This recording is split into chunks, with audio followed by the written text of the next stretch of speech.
Fellow Americans, I want to speak to you tonight about the troubling events of the past week.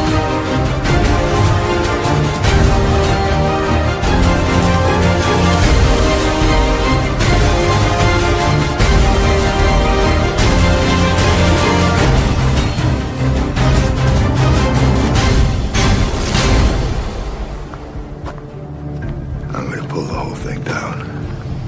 I'm going to bring the whole fucking diseased, corrupt temple down on your head. It's going to be biblical.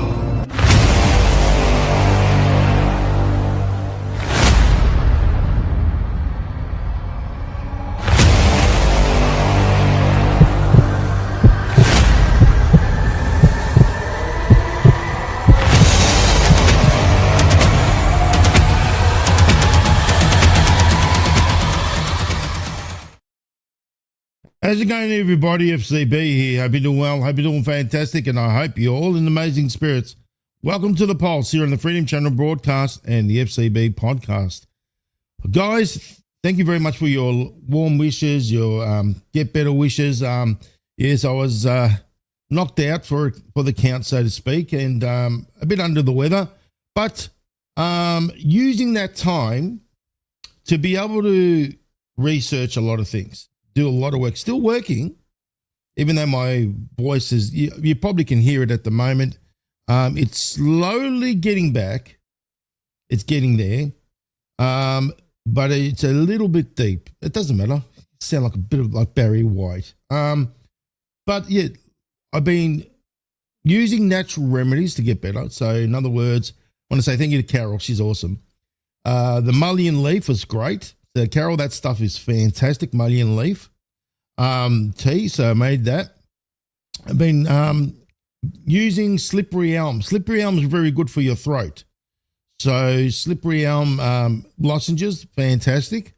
Hitting the lacadon turmeric, which is great as well. Ginger, lemon, honey, just knocking it as much as I can, getting it, in control, in check. And I never use any pharmacia. No pharmaceuticals at all. No, none of that, stuff. Not all natural. And let me tell you, all natural wins hands down. Cayenne pepper, black pepper, everything you could possibly imagine, I threw at it. Ivermectin, yes, I did that as well. HCQ, yes, that as well. So I'm getting better. But as I said, I was using this time to do a lot of research because I've got a lot of information based on facts, evidence, and receipts, lots of decodes to reveal. Decoder's Den is going to be back. As you know, you're probably still waiting for the attack of Q, on Q, which is going to be an amazing show. The other one, which is I'm going to announce today, which is going to be a big one, and it's not for the weak-hearted. When I mean not for the weak-hearted, meaning those that have a closed mind to everything. And it's going to be called Trump the Man. This is based on President Trump, Donald J. Trump, his whole history.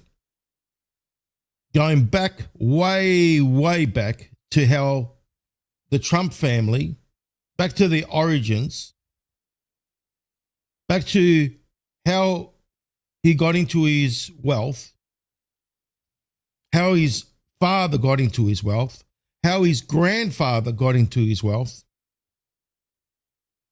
and then to go right through.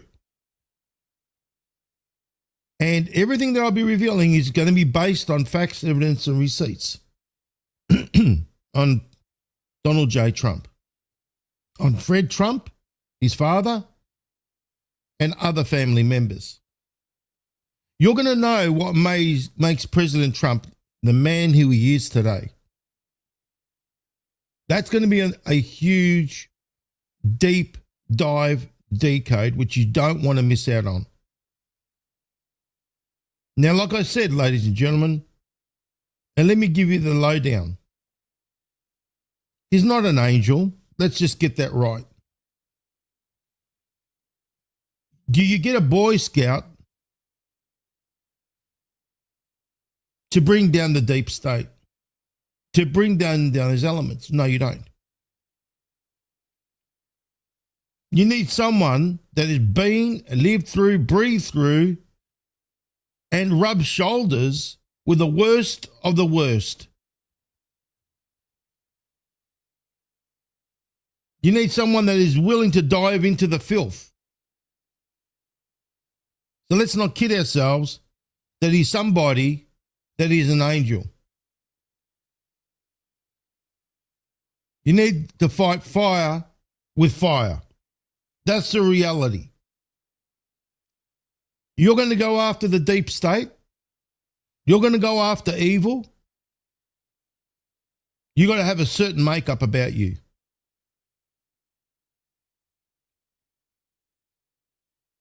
And that thing right there, this decode, this deep dive into Trump is going to cover it all. Now, like I said, there are things that you're not going to like what you're going to hear. There are things that are going to make you cringe. There are things that are going to get you upset. And it's all factually proven. But like I said,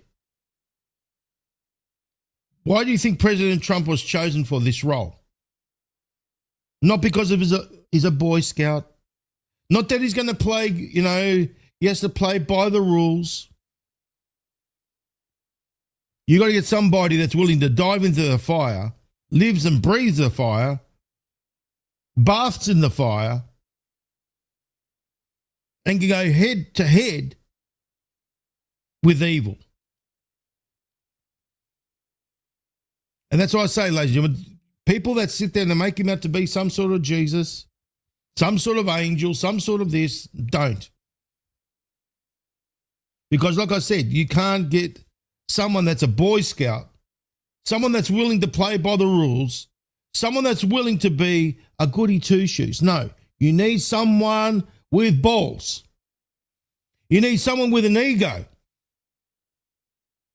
You need someone that's rubbed, as I said, his shoulders with the worst of the worst. You need someone that's dived into the filth. And that's why I say to you, if you're going to watch this, you better be prepared. Because this is not going to be for the faint-hearted. Like I said, and I ain't going to hold back. As a journalist, because I became a journalist for a reason. To bring out the truth. Because the truth is the most important thing here. I'm not going to gaslight you. I'm not going to polish something and make it out that it's something else. Just to appease people, just to make people feel better. There's plenty of other places you can go and get that crap from. There are those that polish turds every day and expect you to eat their garbage and believe it. No. I became a journalist because I believe in the truth. I've become impartial.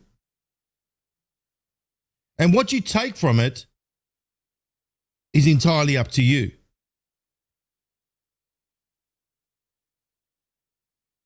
Because like I said, you need someone, the only one for this job was Trump. What you hear from others, what you hear from Dr. Jan Halper Hayes is a bunch of bullshit. I'm putting it out there. Because there are those that work for the deep state and play the game. There are those that play these psychological manipulation games. I'm not. To me, I want you to know the truth, make your own conclusions and your own decisions.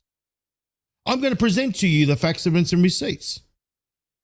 And then it's up to you what you do with it. I'm not going to make your decisions for you. That's entirely up to you. That's why God gave you logic. That's why God gave you the power of choice. And like I said, I'm not going to hold back. I'm not going to sit there and polish it up. There are those, you see these people out there, they're too busy going around kicking the can up the road. Like right now. Oh no, it's going to happen very soon. Like, you know what I mean? The same thing over and over again about the RV. About the fake QFS. And where is it? Nowhere to be found. Where's the med beds? I mean, Pamela Bondi's got cancer. I mean, don't you think she belongs in the med bed right now? Or others that have died that are close to President Trump, don't you think they had a med bed? According to those entities out there, we're still they still keep pushing the can, kicking the can up the road over and over again. They get together and do their little seminars and talk garbage. They get together, they do these little round tables and talk garbage. They sit there and they just keep pushing the hopium pipe to max because they don't want people to know the real truth. Now, the question is, do you want to know the truth? Do you really want to know the truth? I want to know, do you want to know the truth? Are you ready for the truth? Or do you want to continue listening to the fairy tales of all the others out there? Because it just keeps going on and on and on. I had somebody the other day that sent me a post and said about Nasara Jasar that they finally woke up. They finally woke up and they thanked me for it. And Dee and I, they thanked us together. Because they've been lied to, deceived. And the problem is that we're dangerous here because the fact is that people get the real truth. Like I said, the ones that control the tap of the flow of us reaching the non-followers, no, they don't want that getting out there. They don't want the real truth getting out there. They want to continue with the lies. We are living in an artificial reality, ladies and gentlemen, in more ways than one. That's why I call this artificial reality, this show. Because artificial reality is what they decide. And when I mean they, those that control the algorithm, those that control social media. Because let's face it, ladies and gentlemen, we're all doing this. And our reality is based on this. So therefore, they're able to shape the narrative. They're able to shape our realities. They're able to keep us in some sort of controlled matrix. That's where we are. We are slaves to this. We have lost our humanity.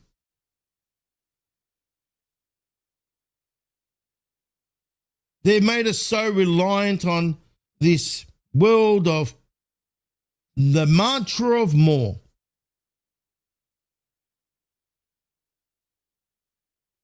this is what I'm saying. We just become a society that has lost the humanity. And by that, they're able to shape our reality using these means, social media. Now the mainstream media, oh yes, it wasn't enough. The mainstream media now, you remember you used to see them on the television, radio, so forth and so forth. Now with the introduction, obviously, of podcasting and everything else, now they're doing podcasting. You got Handjob Hannity jumping on doing his podcasts. CNN, people on CNN doing their podcasts. All these others, that it wasn't enough that they were giving us the garbage on television, on radio, on their mainstream media platforms. Now these entities have stemmed off and doing their own podcasts and feeding more garbage into the cycle.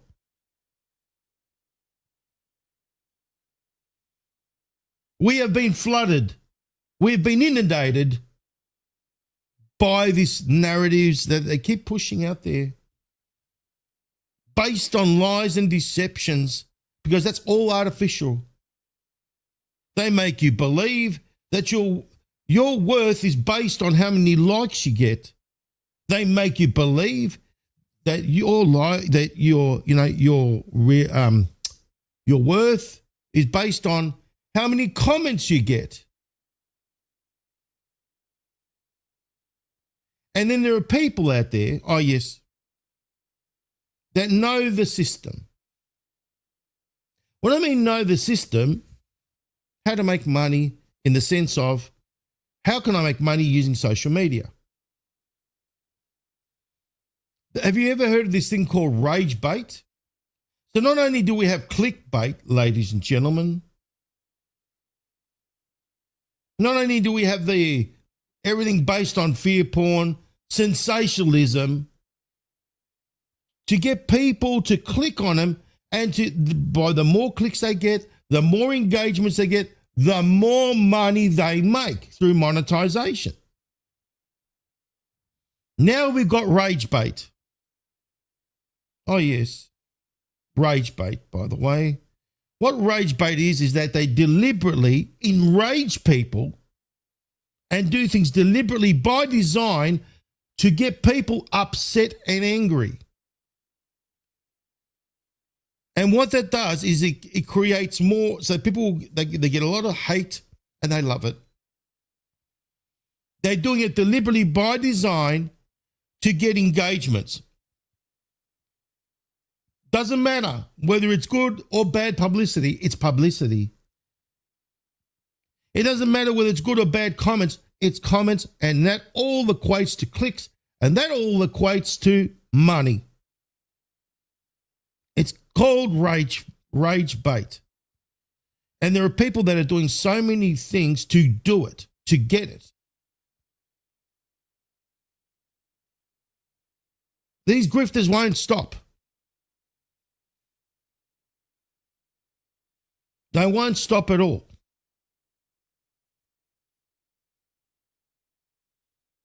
Because that's what they're doing. All they want to do is work within the system and make money. They enrich themselves. They're laughing about it. They don't give a shit about the truth. The truth takes a back seat. As always, the truth doesn't sell. Now, let me tell you something. You got people like Tucker Carlson that's going out there, bringing out all these interviews, all these massive reveals, so forth, and others. Why can't they cut them off at the knees? Because, let me tell you something, they can't. Because, think about this, Tucker Carlson started he started CNN and worked with CNN, he worked with all these big names, Fox and everything else. So in other words, he can go out and say whatever he wants. And he's got a huge following. That's just one example. And they can't cut him off at the knees because then it'll be an uproar. Then it'll grab too many people's attention.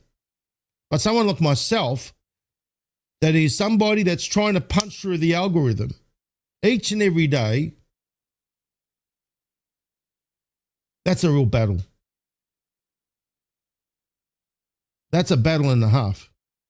Trying to reach the non-followers out there, people that don't know who I am, that would appreciate some real truth. That would be more refreshing for them than to listen to the garbage that's been cycled through the news cycle each and every day. They can cut me off at the knees, no problem. Because to them, I'm a nobody. Who are you? Tucker Carlson is, forget it. But Tucker Carlson has had to prostitute himself in the beginning. So these entities that are out there now, like Candace Owen, like Tucker Carlson, like all these others out there, prostituted themselves. Oh yes, from the very beginning, prostituted. They prostituted themselves while Candace was with Turning Point, prostitution. Like Tucker Carlson, CNN, Fox News, prostitution again. I never prostituted myself. I've always stayed true to the truth. But the thing is, these entities out there, they prostituted themselves to get to where they are. And now they've done a whole 360.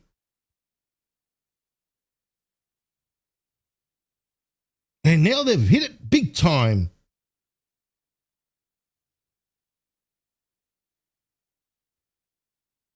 And this is the system that we're working within, ladies and gentlemen. This is the system that tries to break your morale down, your morale. Because it is a morale breaker. It tries to break your morale each and every day. And then you think to yourself, why am I doing this for?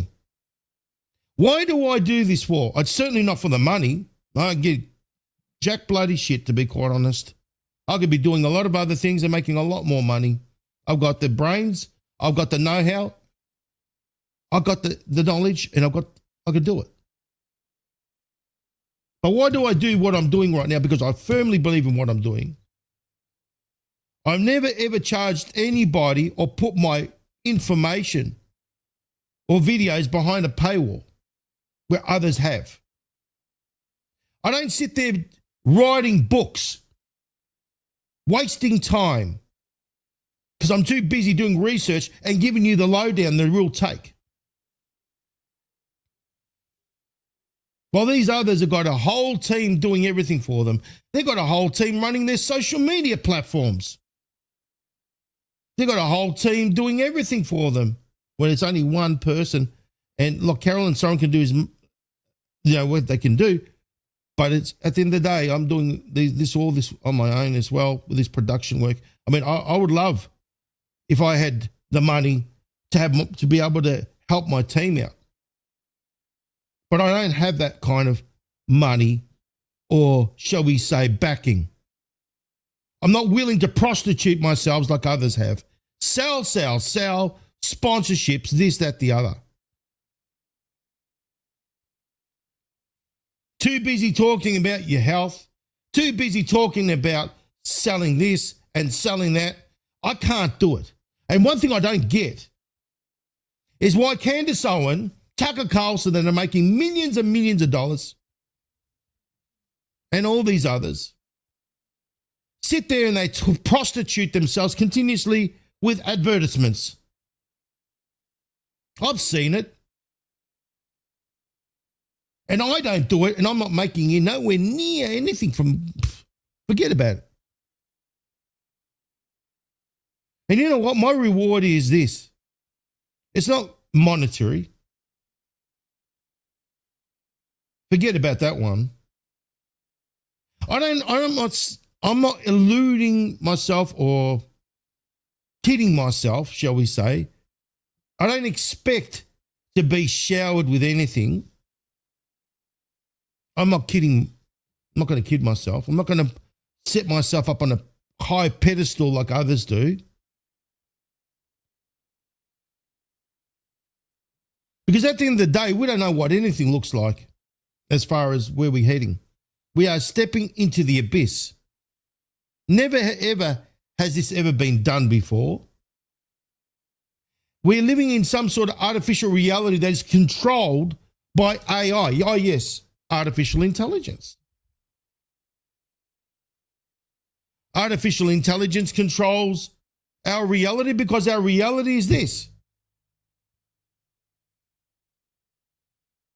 The news is always flooded with garbage, as far as I'm concerned. When I look at the news, I use my discernment. The thing is, it's been able to go through all the news cycles like I do, read everything, and try not to get angry or upset and detach yourself emotionally. We know what's going on in this world. Pedophilia is running rampant. It's out there, but it's been running rampant for a very long time. The genocide that's been going on with Palestine has been going on for a very long time. The grifting, the political grifting has been going on for a very long time. The government, yes, the government has been screwing us for a very long time. You don't need sex when you got the government. You've been screwed every day.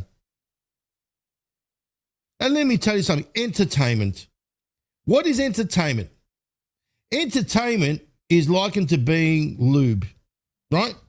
Because you're being screwed by the government, right? You need the entertainment to make it better. You know what I mean? So this is what I'm saying. People are like they're just too busy being entertained. I don't want to know the truth. I don't want to know. I want to watch my garbage on YouTube. I want to watch these talking heads talk crap all day. That's why we're in this shit right now, ladies and gentlemen, because people aren't seeing what's going on around them. They've been entertained, haven't they, for way too long. And think about entertainment. Entertainment has allowed the government to screw you without you even noticing.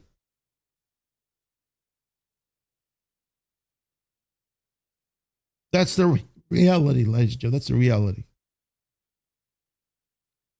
And we've been living in this artificial reality, meaning what they make us believe is normal. You think that God put us on this earth, or our creator, so we can be a bunch of slaves to the 1%? Did God create us in that image? Is that the purpose why we're here for? To be a bunch of debt slaves? Is that our purpose? No, it isn't. Our purpose is to realize that we are much, much more. But the problem is this, is that there's not many of us that are, shall we say, in that level of awareness. When you're aware of something, when you're aware and you see the world for what it is, when you see that black curtain that's been pulled behind and you can see what's been going on, how can you go back to sleep? You can't, can you? How much of us here are fed up of the injustices that continue on? But these injustices have been going on for a very long time, but it's been exposed right now. We've been living in an artificial reality where we've been thinking that all these things are normal. Having a mortgage, a death pledge. Is that normal? Is it normal to enrich the 1% while they break the backs of everybody else underneath? There's nothing normal about it. There's nothing normal about when you see pedophilia running rampant, and not only that, you see that the Zionists are getting away with it. Oh, yes. Haven't you seen, ladies and gentlemen, Mr. Paxton, Kevin Paxton? He got in, to run for the primaries, I think it is. Did you know how corrupt? Let's start there, shall we? What do you reckon? Might as well. I think people got to get how corrupt the system is. Let's start off with Texas, right? We might as well start from Texas. This is going to get a little bit angry. When I saw it, it got me angry. But you know what? It should be no surprise to anybody. Because, you see, oh, yeah, no, we're about this and we're about that. No, you're about grifting. You're about making a shitload of money. That's what you're about. Licking wall, Mr. Abbott. Right there. Greg Abbott, the governor. And we'll go to Kevin Paxton, don't worry. For some reason, they have to go to this wall and lick it. You know what it is? It's allegiance. It's defeat. It's submission. They're submissive to Zionism. That's what it is. There we go. You might as well sign the contract of, we're giving all your money from Texas to you, because it pretty much works that way. Now, did you know that, and this is what I'm saying, there's no coincidences. There's a town called San Marco, or a place called San Marco in Texas. And the thing is, did you know that they found that there's some dirty business going on? Oh, yes. We know that Texas Governor Greg Abbott has made many visits to. Why would he make visits to Israel? What has he got to do with? Well, with Israel, number one, and Texas. Well, Texas created their little red heifer or red heifers to go there and to sacrifice little red heifers, and so they can bring in the third temple. Oh, it's coming. Don't worry about that.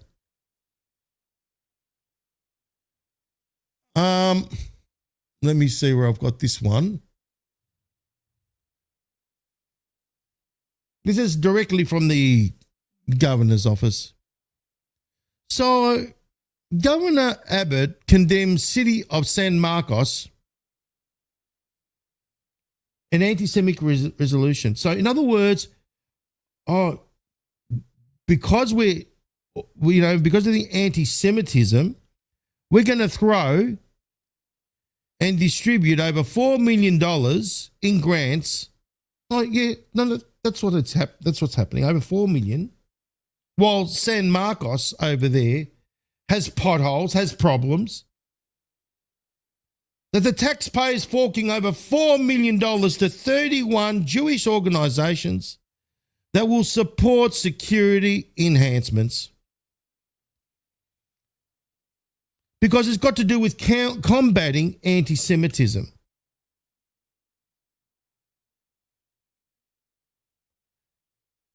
St. Marcos, seriously, if I was one of the residents there, I'd be pissed off.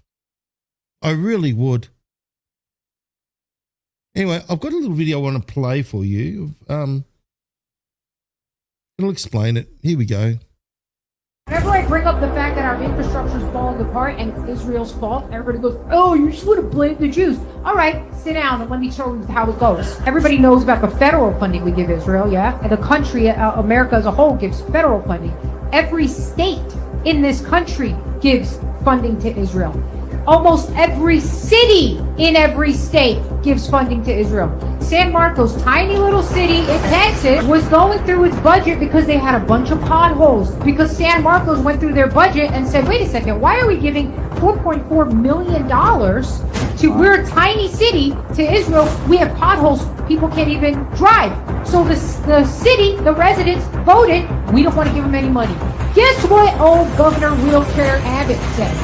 Came rolling through, said, if you do that, you are not going to get any funding from the state or any of your federal funding. So yes, I am sure that Israel is a vassal state and we are just willingly doing it. Very interesting, isn't it? And the facts don't lie. I mean, I just showed you what she said was true. It's on their website, guys. It's on, there we go, the office of Texas Governor Greg Abbott's website. He's literally telling people, but people are too busy being entertained, aren't they? That's the problem. So I wonder what Mr.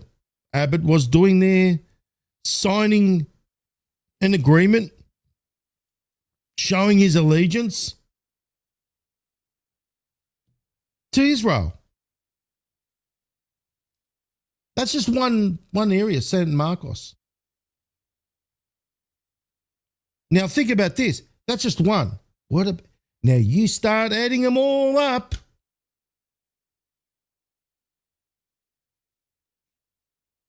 You start adding them all up. You do the maths. But if that wasn't bad enough, then we got Mr. Paxton, right? Mr. Paxton, yes.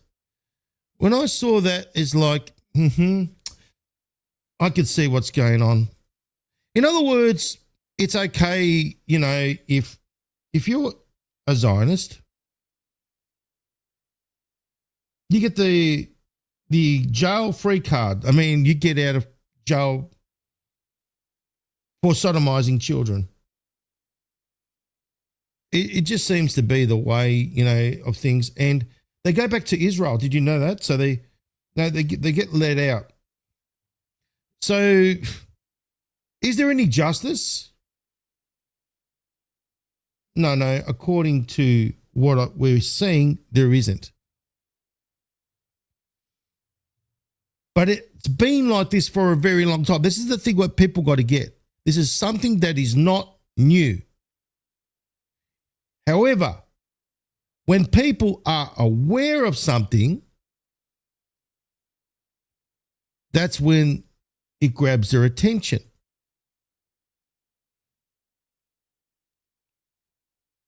Now, Paxton, oh yes, he's corrupt. We know that good old Paxton's corrupt. By the way, yes, let's add this one to the mix. Did you see this? Yeah, this made news as well. Exclusive. So he just won the race. Texas AG is caught in a shocking sex scandal as details of secret affair with married Christian influencer. Isn't that lovely? MAGA all the way. Yes. And it's not about the left and right. Both serve the same beast, right? Israel and Zionism, and Satan, by the way. But this is what I'm saying. You got to get it. They put on this little bravado, like, oh, you know, they put on this thing. They put on this little song and dance. We're Christian. We're Christian Zionists, or we're Christian, whatever you are, right? And basically, they're going to commit all the atrocities behind the scenes, right? But the thing is, it's like this. They know how to cover it up. They go out there in their little restaurants and they portray themselves to be the good Christian family. All squeaky clean. But realistically speaking, it's the opposite. Now, does everyone remember the movie Scarface? Let me just give you the lowdown with Scarface. Now, we know that Scarface was based on, number one, President Trump says Scarface for a reason. The original Scarface is Al Capone.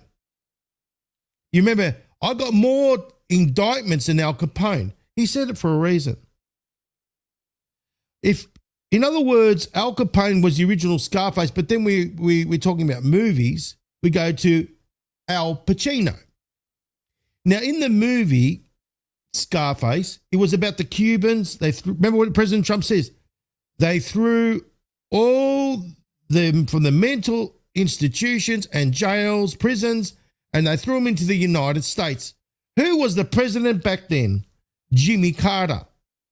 Remember what President Trump said about Jimmy Carter? He doesn't think too favorably of him.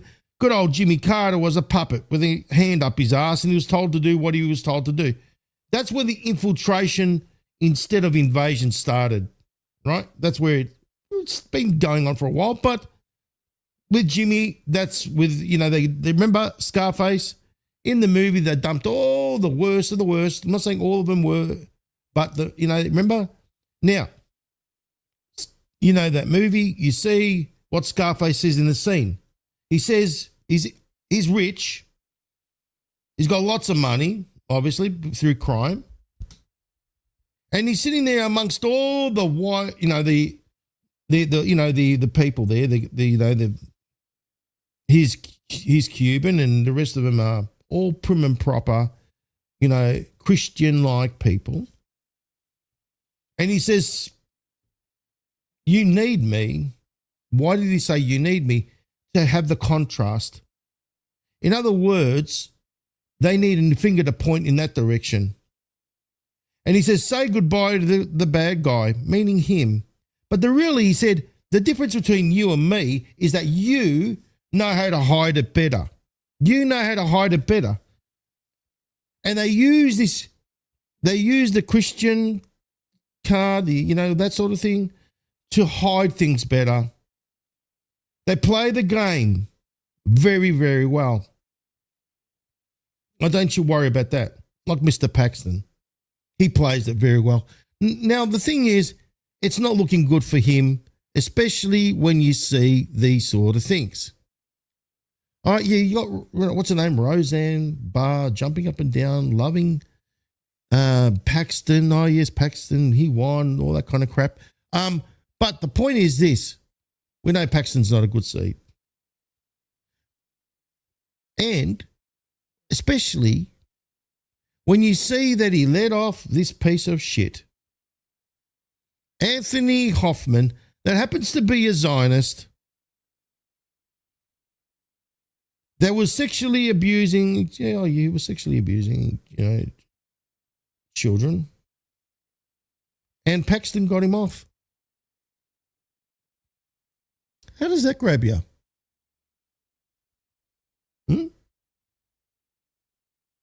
There we go. Oh, yes. And this guy here happened to be a attorney, by the way, a former attorney, former wacko attorney, Adam Hoffman, released early from jail.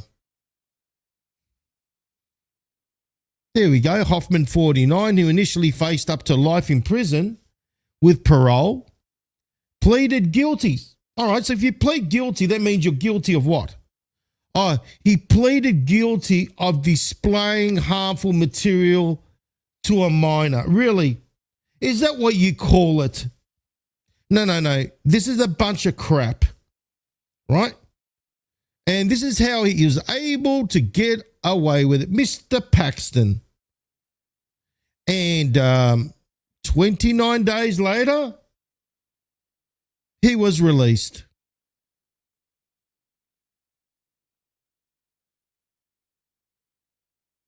When asked about how the story of his plea agreement with Texas Attorney General Ken Paxton office after his first trial ended in a mistrial has become national news. Yes, it's become national news. And then it says here, Hoffman's trial on first degree felony continuous means he's been doing it again and again. Sexual abuse of a young child charges.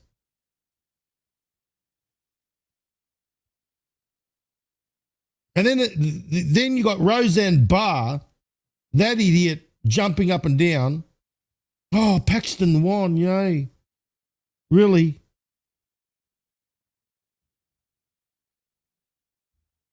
And then you got this in Vanity Fair. a fake Mossad agent, twin grifters, the nation's top lawman, a head-spinning legal drama has Attorney General Todd Blanche fighting off accusations of forgery and malpractice. It just seems to me that it just keeps rolling out there. And this is the thing. These entities have been doing, shall we say, all the filth, but they've been able to get away with it, like what Scarface has said. Like, remember in the movie? Yes, you just know how to hide it. And they've been hiding it for a very, very long time. So you've got to ask yourself this question, guys. Why all of a sudden is it all coming out? So there's obviously someone that is allowing it all to come out. Before they were protected, before they would do everything in the dark, wouldn't they? Something's changed, hasn't it? Something has changed. Something has changed. So obviously, yes, no, let's read this one. It's all out in the news, guys. Ken Paxton's office offered a child molester 1 day in jail and no sex offender registration. Donald Trump endorsed Paxton yesterday. Now, like I said, President Trump's name is being used to bring out certain narratives. Remember when I said Batman? Remember Batman? President Trump says, I'm Batman, you know that business. And in that movie, The Dark Knight, at the end, he said that he's got to become the villain in order to expose the villains. And this is what it is. It's all, yes, that's right, dark to light. You're correct. It's all exposure upon exposure. Yes, and Carol's right. The military is the only way. That's why Q, military intelligence, is basically being, you think about the Q drops, it's exposure, isn't it?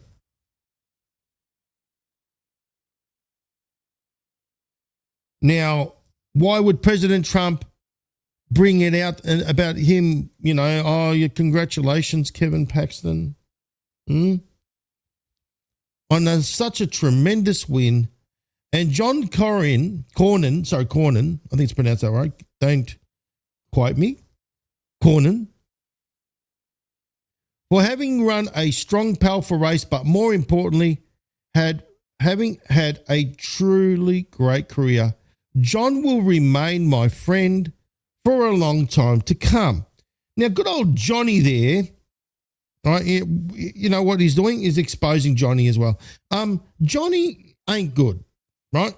No, he ain't good. You know, they say Johnny be good. No, Johnny ain't good, right? Because Mr. Cornyn is also an AIPAC stooge. Also, you know, part of that, you know, that whole makeup of corruption. Let's have a look, eh? Let's have a look at what Cornyn's worth. You ready? There we go. There we go, guys. $758,639. And this little game of theirs, it's just that's what it is. It's just a game. You see what I mean? So they're all working for the same team. Right there, look at them. Working for good old Israel. Team Zion all the way. Right? Look at that. Right there. Right? So, President Trump is exposing him. Congratulations to Ken Paxton on such a tremendous win. John Cornyn for having a strong and powerful race, but more importantly, having had a truly great career. And this is the thing. How do you get rid of these entities? You got to get rid of these entities organically.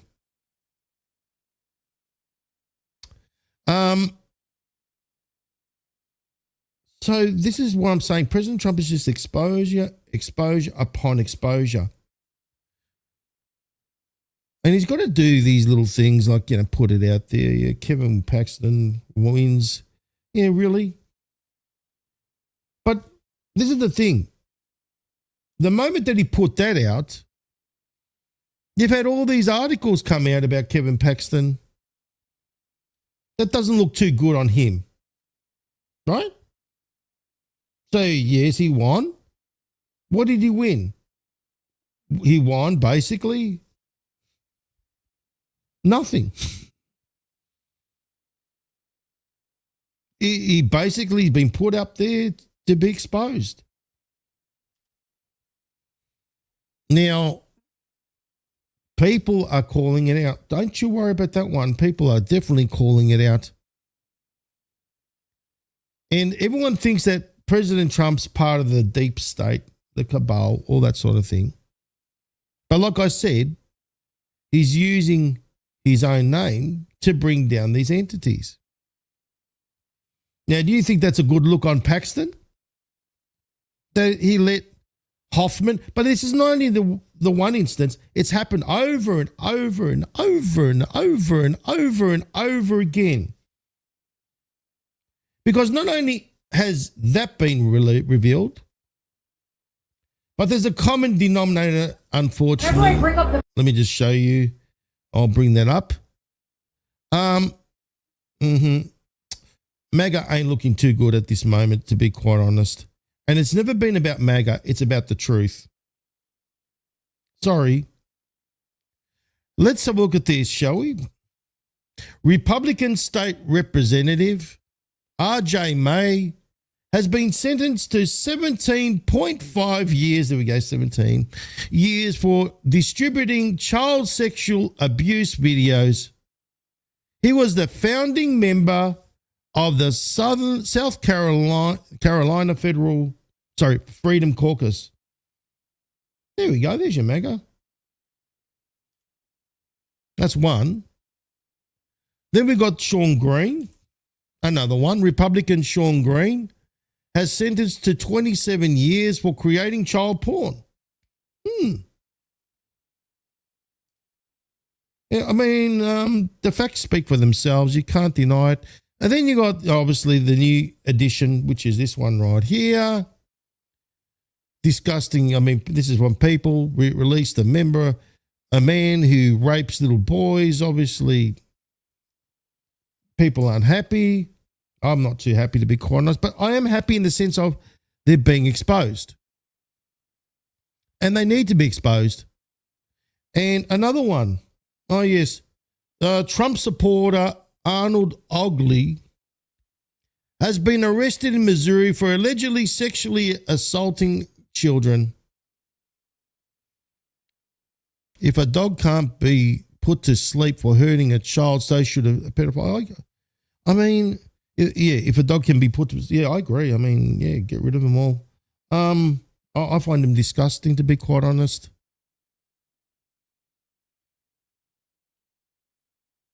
You know,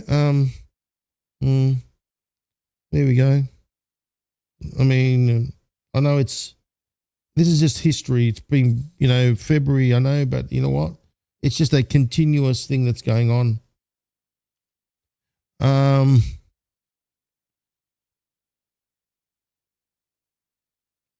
You know what? It's good that people are being exposed. They have to be exposed.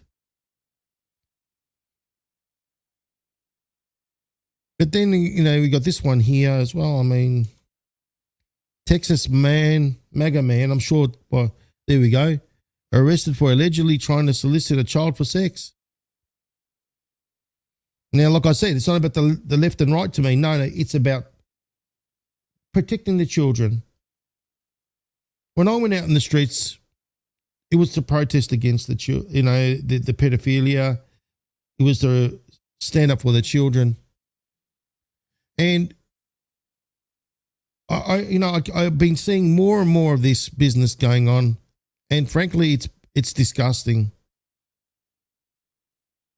But you know what? I'm glad that there's some justice being shown, that these entities are being obviously they're not Zionists. Otherwise, they would have been out. Another one. pardoned Jan 6 insurrectionist David Daniel has pled guilty to child sex abuse.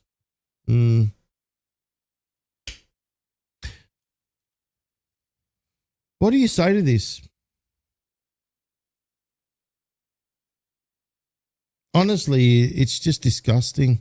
And then you got the pray away the gay pastor, Alan Chambers, gets busted by police after trying to have sex with underage boys. Now, like I said, this is not about left and right. This is about common sense. And I know, look,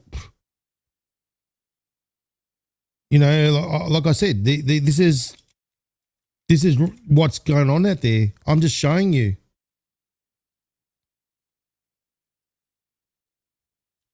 There we go. Former gay cure ministry leader bonds out on. Look at this. It's in the mainstream media. Look right there. Look. It's right here. I'm not bullshitting you. It's right there. Look. Former gay cure ministry leader bonds out. See, I thought there's going to be no bonds for these kind of people. Orange County Jail on child luring charges. There we go.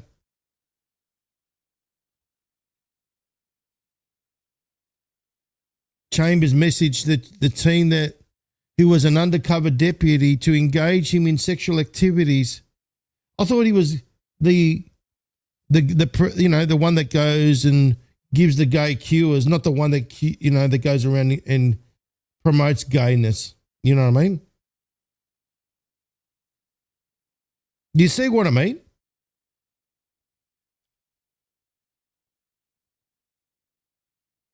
And people, they can't call me no, don't bother calling me a leftist. I'm not a leftist or a rightist. I'm about common sense like President Trump is. And then another one. Georgia youth pastor John Tyler Morland faces 7,000 charges related to child sex abuse and possession of child sexual abuse material. Why is this all coming out? Why now? Why not before? Because they were protected before. Something's changed where they're no longer protected. I guess why? Yeah, his church happened to be Mount Zion. Isn't that lovely? Mount Zion Baptist in Monroe County. Oh, but I know there's a lot of people angry here. I mean, and I don't blame you. I mean, I don't like this at all. I'm a protector of children. I always have been. I was marching out in the streets. There we go. Look at this. Former middle Georgia pastor faces 7,000 child sex abuse porn charges. Have you noticed that it's all coming out now? Look at this. Look at the date, May 20th, 2026.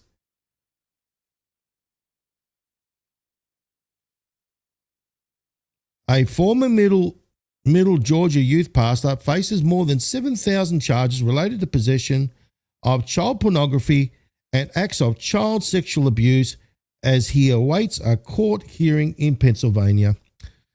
John Tyler Morland, former director of students and families at Mount Zion Baptist Church in Monroe County, was charged with 1 count of criminal use of communication facilities, 1 count of corruption of minors, and 135 counts of photograph, film, depict of computer sex acts, of 135 counts of unlawful contact, 135 counts of unlawful contact with minors, with a minor at, and 6,770 charges of child sexual abuse material.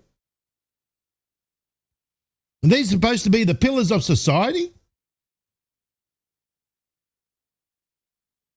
And then you got Paxton that's letting out, that's right, let the world see it. let alone Texas, because that's what they wanted. They wanted Mr. Paxton to be their senator. I mean, that's they. I mean, obviously, look, we know that good old Johnny was bad, but Paxton, we know what he's all about. He's about releasing pedophiles, and obviously because he got the Zionist card. Now, another thing. Oh yes, conservative sheriff. Just because you're on the right, doesn't give you the right to be a filthy piece of shit, right? Conservative sheriff, because they play the game of, oh, I'm a conservative, I'm a Christian. Think back to, like I said, Scarface. That's why President Trump refers to Al Capone. So, you know, we get the 505 comms are clear there. But these idiots know how to hide things. Oh, they were hiding it, don't you worry. Why is this all coming out now? Conservative sheriff for running for Congress, his wife and him are swingers. Isn't that lovely? We're Christians, and I'm sure it goes against Christian values to be a swinger, right?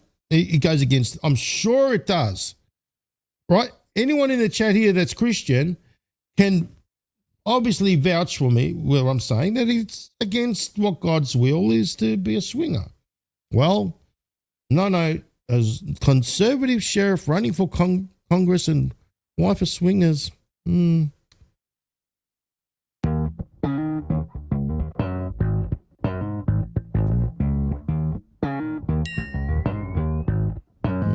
conservative values. They're too busy pointing the fingers in the left direction. Yes. Oh, yeah, by the way, another one. A MAGA influencer. Oh, yes, the MAGA influencers. Yes, the MAGA influencers are also being exposed. Now, think about this person right here. This MAGA influencer. They're too busy calling the left. They're the ones that do all the filthy stuff. No, it's on the right as well. Both serve the same Satan. Now, MAGA influencer, school play yard, the playground, and they play, assistant. The one that looks after children. Think about that one. His name happens to be Joshua Hefner. Arrested on child pornography charges. Have a think about that one. That these people out there, that like they're MAGA influencers. This is why I'm saying we're living in some sort of artificial reality right now, because it's honestly, you're pinching yourself each and every day saying, is this real? It is. I mean, look, obviously it's all been exposed. There we go. MAGA influencer and school playground assistant Joshua Hefner arrested on child pornography charges. Mayday, yeah. Mayday, all right, for them. With nearly 500,000 TikTok followers. Oh, he's got a lot more followers than me. Because, obviously they don't want, the truth getting out there. That's why they push people like that. And apparently he's a school playground assistant. Obviously he's been getting monetized. And he's the one that goes around, looks after the children. Have a look at this garbage right here. Okay, Bob, let's go. We're going to be processing you right now. But I don't want to. Oh, you're taking Bob away? Oh, you need to process him? Okay. There we go. I just processed him, okay? Okay. Boo-hoo-hoo, my sweet. Bob is going to jail. Boo-hoo-hoo. This is all Mr. Hefner's fault. Ooh. Are you my cellmate? Yes, I am. Don't bug me, don't touch me, don't talk to me, nothing. Bob, wake up right now. Wake up, Bob.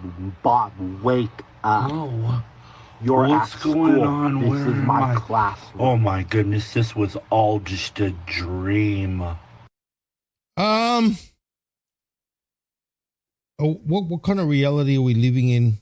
Yeah, no. This is what I say to myself. I mean, nothing makes logical sense. No, not at all. I mean, after all, it's all being.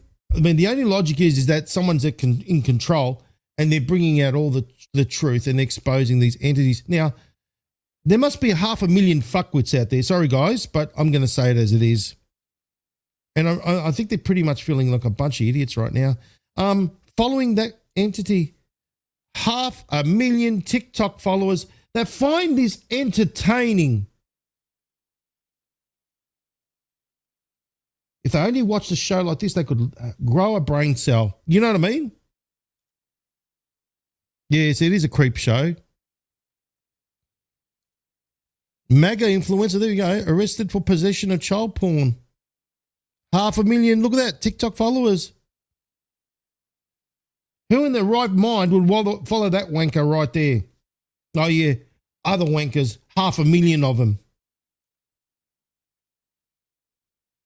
We're literally living in some sort of deranged world, ladies and gentlemen. We must be living in some sort of deranged world.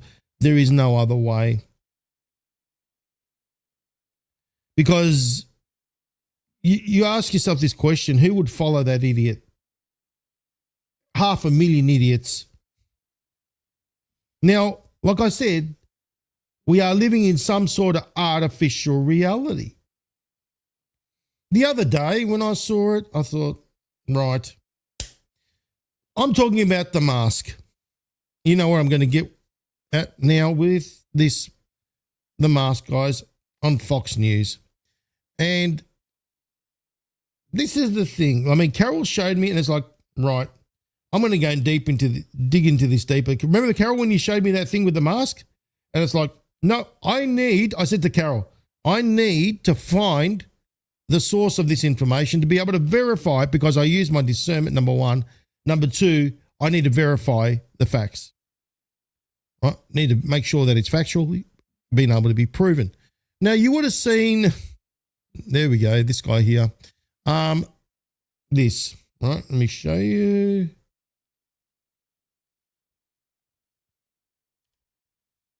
That thing right there, right? When I saw it, I thought, oh, here we go, some AI slop.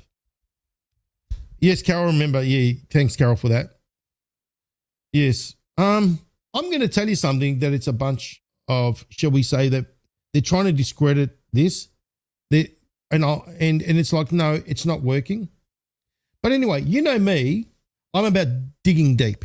So I decided to go right to the source on Fox News and find the original video of this thing. The original. Not the ones that spread it around, but the original source. And here we go. Let's get some analysis. Vice Admiral Robert Harwood, former CENTCOM deputy. There we go. So there is the original video from Fox. I've got there's the actual video that, where is it? Oh, here it is. This is the one I downloaded from Fox. Pumping the brakes on Iran for now, why the president says he is holding off on... Right.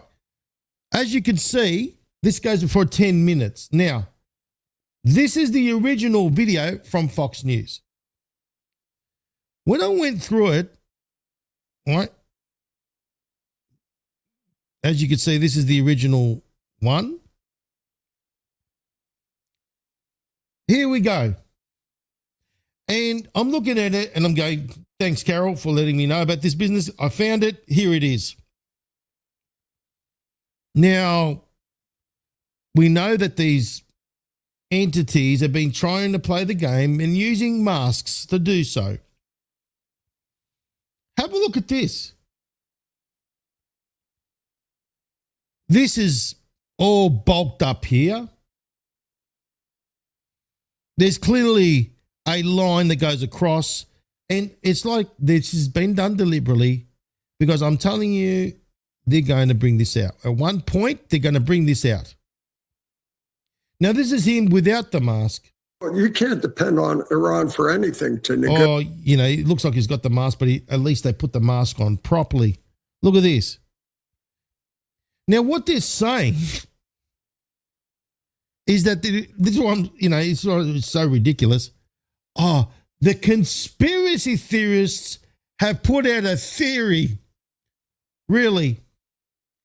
So, after when it went out there, viral, out comes the New York Post, obviously, because it was on Fox News, wasn't it? Right? Don't you worry, I'm going to explain this. Oh, Fox News guest Robert Harwood sparks a wild conspiracy theory, yet again, using the label to discredit the facts over a latest TV appearance. But then it kept going on. And I'm thinking, well, hold on a minute. If you think it's a conspiracy theory, why are you continuing to throw some more articles practically every day trying to discredit the truth? And it's been done deliberately by design. That was one. And here's another one as well. That's on the 22nd. And then the 23rd again. No, if it wasn't enough that you saw it the first time that we put it out there that you're a conspiracy theorist making this garbage up, we're going to put it out again on the 23rd. This is where you know that they're trying to cover something up. When they're trying too hard to cover something. So they keep pushing a narrative. I'm onto them, don't you worry. Fox News gives explanation for Maskgate. There we go, explanation. Interview with Admiral who appeared to be wearing a prosthetic. There you go. Appeared to be wearing a prosthetic. First one was called conspiracy theory, right? Then we had just the other day, another one. It wasn't enough. So the latest one was this. Wild theory claiming Fox News guest was wearing hyper-realistic mask triggers internet meltdown. And it was like, aren't you trying too hard to try and convince us that it's not a mask? What they're trying to do is play this little game, right? And what they're trying to say is that, it's lighting. The way that the lights hit the face, here we go, Maskgate. Fox News is debunking. Now, who owns Fox News? Rupert Murdoch. Who owns the New York Post? Rupert Murdoch again, right? So obviously it's on their watch. So they've got to use their other mainstream media outlet known as the New York Post to try and convince you that it's all in your head. You know what I'm saying? Fox News is debunking the wild Maskgate conspiracy theory surrounding a bizarre interview. Bizarre interview. Yes, it was a bizarre interview. What would you call it? Wouldn't you call it a normal interview? Wouldn't you call it a standard interview? Because it was a standard interview. You're trying to convince us that it was a standard interview, number one. That it was a lighting glitch. Look at that, right? But you're saying a bizarre interview. So in other words, it was a bizarre interview because he walked in with a bloody mask. You know what I mean? With a former military official blaming a technical light glitch. Get real. Talk about being gaslit for making it look like he was wearing a mask on TV. So they're trying to tell us that this is a technical light glitch for making it look like he was wearing a mask. Really? Sorry, but a light glitch doesn't do that. Officials explain the poor lighting conditions. Let me tell you something. These studios at Fox, they make sure their lighting is A1 all the time. Don't you worry. That's why they've got lighting technicians. Don't you think the lighting technicians, the people there would have picked up on it? It's a bunch of garbage. An optical illusion, really. Stop gaslighting us. We're not biting it one bloody bit. And neither did the survey. No, they didn't bite it at all. I'm about the facts, right? So I go about the facts of receipts, right? Now, like I said, people are going to, really? Did they switch off the comments? Oh, by no surprise. Yeah, look at this. This is the original video, guys, right? I don't know. We got comments. Okay, let's read what the survey says, guys. Okay, so this is where I got the video from Fox News, as you can see. All right, I show you the sources. I show you where it really comes from, right? So from Fox News, right? Look at that, Fox News. It comes from Fox News. Now, let's just get through this garbage here with this stupid ad. It's not a tasteful little sign. Now, Pumping the brakes on Iran for now. this is the original video, right? Right. There we go. That's the original video there. Now it's time to see what the survey says, right? Let's see exactly what did they say. Did they pick up on it? Now, obviously, the normal people, the boomers, all the rest of them watch Fox News, right? And, everyone that watch Fox News, they start writing, are we going to pretend this dude isn't wearing a mask?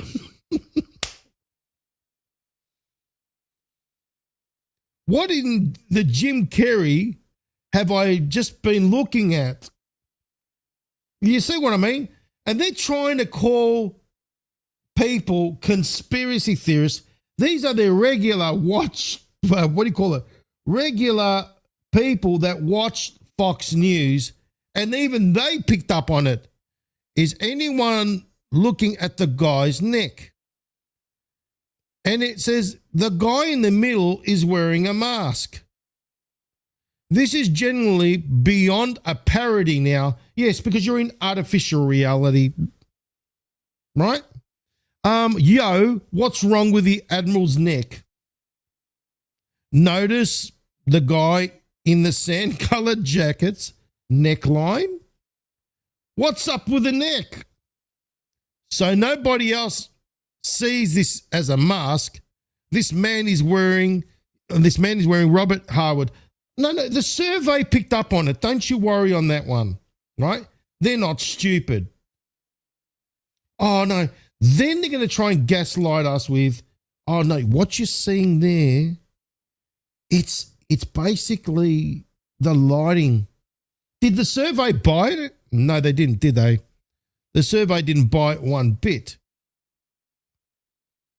No, they're trying to tell us that it's an unnatural optical illusion across his neck.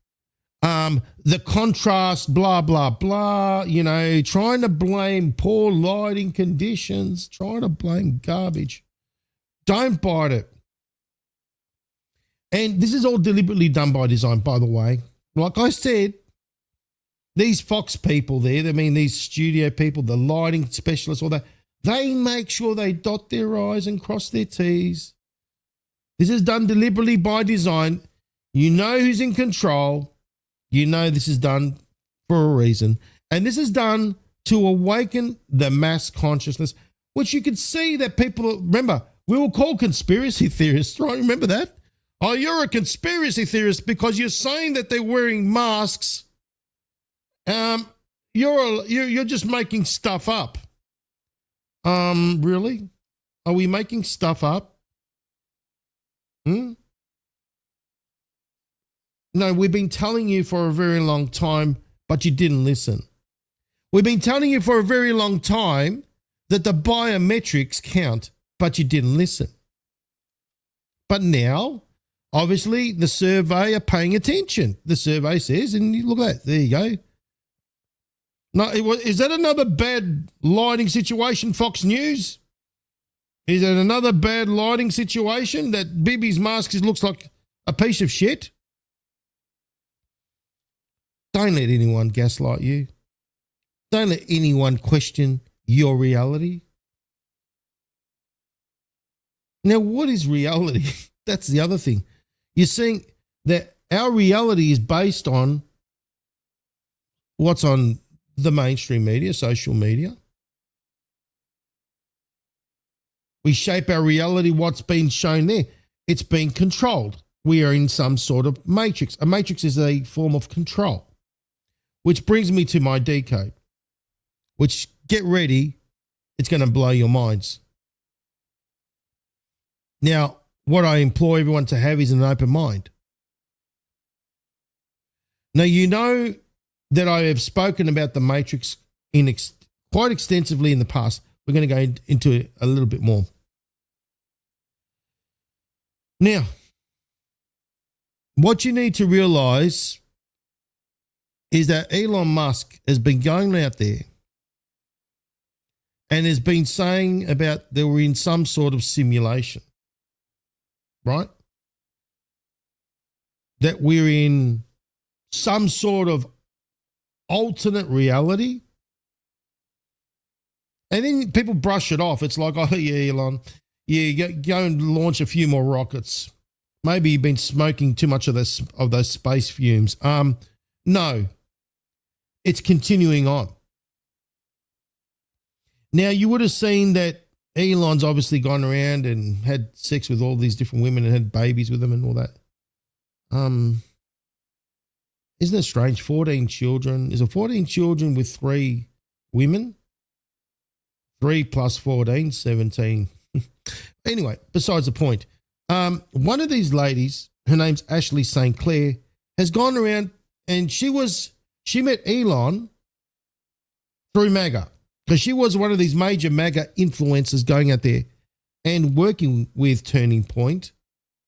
But all of a sudden, like I said, there's reasons for these characters. They come out and they expose certain things. They come out at a certain point, they do a stint, they expose certain things. She's going out there and exposing quite a bit.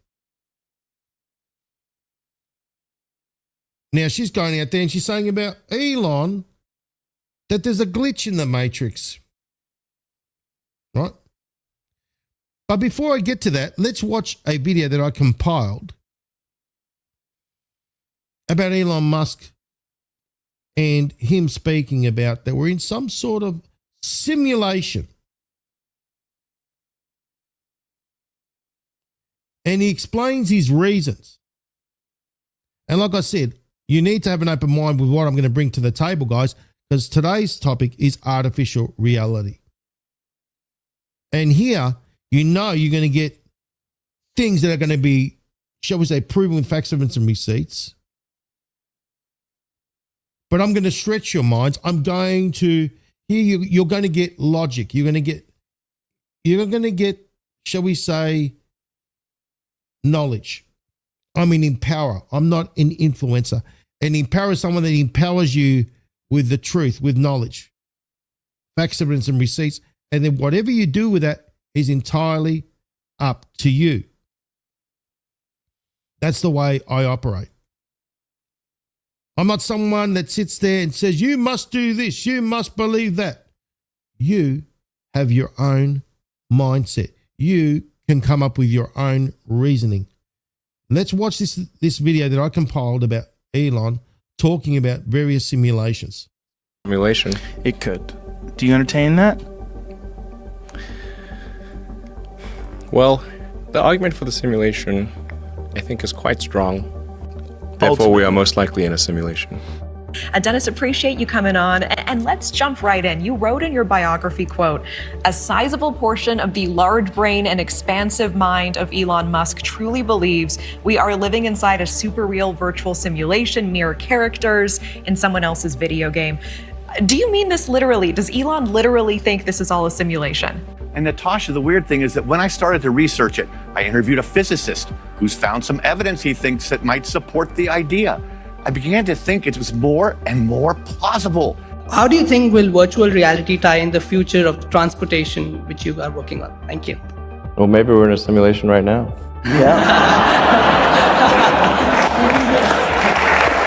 Yeah. Yeah, seriously. Sometimes it feels like that. Yeah, I mean, I think it is going to, from what I've heard of Oculus Rift and some of the other immersive technologies, that it's quite transformative. You really feel like you're there. And then when you come out of it, it feels like reality isn't real. So then what are the odds that we're actually in base reality? Isn't it 1 in billions? Is it? I mean, I can give the counter argument, but I'd rather you give the counter argument. Obviously this feels real, but it seems unlikely to be real. So when maybe you or somebody else creates an AGI system and you get to ask her one question, what would that question be?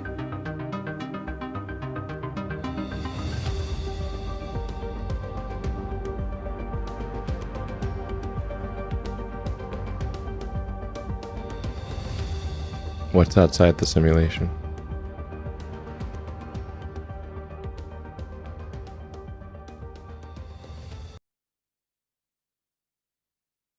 Very, very interesting. And he continues on with that rhetoric. Now, like I said,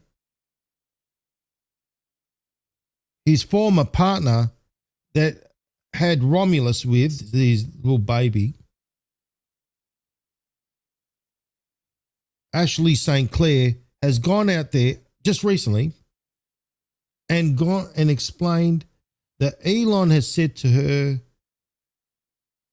about the Matrix. Now, why do we have this, shall we say, this constant thing? This constant theme. Let's play this video that I've got of Ashley speaking to here we go, let me just sort this out, to another podcaster and he grabs her phone and she's reading Elon Musk's message to her. And she saved it from when she was with him. Let's have a look at this video here. Wait, why does he actually talks like this? Yes, he actually talks like this. And I wasn't being hyperbolic when I said Can I read this one? Yes, you can read the whole thing. Okay. You can read anything except my pick-me-isms. Okay, I'm feeling more optimistic after tonight. And tomorrow we unleash the anomaly in the Matrix. And then this is not something on the chessboard, so they will be quite surprised. In air quotes, lasers from space. What? And you made a joke. It was a Marjorie Taylor Greene joke. Yeah, you made a Jewish space laser joke. I said finally a focus on the Jewish vote. And he laughed at it. And then I have over 10,000 lasers in space right now. So he doubles down and says and quantifies his number of space lasers. So he did say that stuff. And then, okay, so in conjunction with that, then he's sending me the internal data from America PAC where he's like tracking the real-time Delta vote metrics. He has like the cash prizes as incentives. Like it was... Yeah, it wasn't that illegal. I don't even understand how that was just like allowed. But I guess you can do that. If you're a billionaire, you can do that. If you're Israel, you can do that. It's cool. It's great. Real-time data, guys, of the election. How is that possible? How is that possible? Now, according to the whitehouse.gov, the remarks by Director Gracios, that happens to be part of President Trump's team, back in April the 14th, 2025, talks about the golden age of American innovation. But also, what does let's see what he says. He's like the science director or something of that nature. And have a look at this. Endless Frontiers Retreat, Austin, Texas. Not Elon, in Texas. That's where their starbase is. Now, what is interesting, when we scroll down, it says this.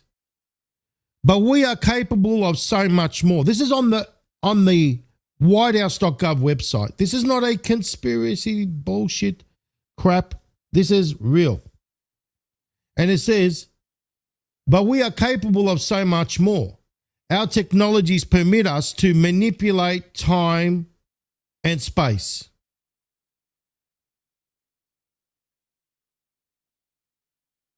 Time and space. How are they able to manipulate time and space?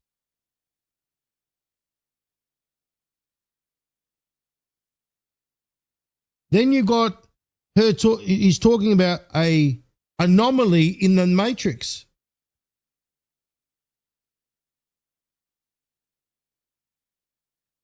Who was the anomaly in the movie The Matrix? It was Keanu Reeves. It was Neo. What they call the One. Right? Now, Thomas Anderson, known as Neo, was played by Keanu Reeves, was known as the anomaly. What did she just mention?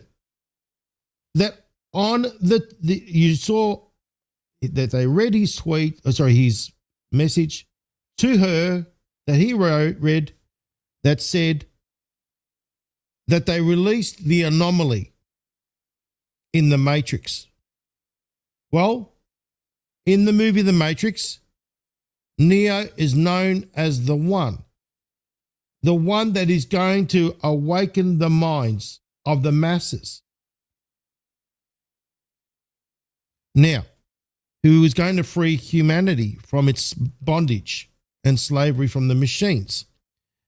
Now, in machine terms, the anomaly is a systematic error, mathematically reminder, inherent flaw in the matrix programming that builds up over time due to humanity's subconscious need for choice. But what gets very interesting, ladies and gentlemen, is this. Is Elon Musk's posts, his tweets, to others that are, shall we say, of high profile. When did the elections take place? It was in 2024 November. Before the election, Elon Musk said to Adrian Dittman, "Can you see the matrix? The simulation." Andrew Dittman replies, "The simulation is beautifully intricate." They're talking about the matrix, right? Matrix, simulation, right? What are they exactly talking about? We're going to get to this. They have no idea. They don't know they're living in the matrix. And the matrix is about to receive a major software upgrade. Don't you find it strange that in the past couple of years, artificial intelligence has come out full ball? Then we've got also the disclosure of extraterrestrial beings and UFOs and all that, done by design. They are preparing, they are seeding mass consciousness for something. It's very important that you have an open mind, ladies and gentlemen, very important. Like I said, this is all from Elon Musk's posts. They don't know they're living in the matrix. They don't know, meaning us, that we're living in some sort of controlled environment known as the matrix that is about to receive a major software upgrade. How old were you when you realized others couldn't see the matrix? The biggest vibe shift I've ever seen. The code in the matrix is being patched. You heard what they said. There's 10,000 lasers up in the sky. What are these lasers doing? Then you got Kratsios from the whitehouse.gov telling us that they can control time and space. How are they able to do this? What is the anomaly, ladies and gentlemen, that Elon Musk spoke about? Can you see the matrix? When was the matrix program, ladies and gentlemen? Have a look at this. You can't call it a coincidence. On the 20th of Jan 2025, who was inaugurated as the 47th? The matrix will be reprogrammed.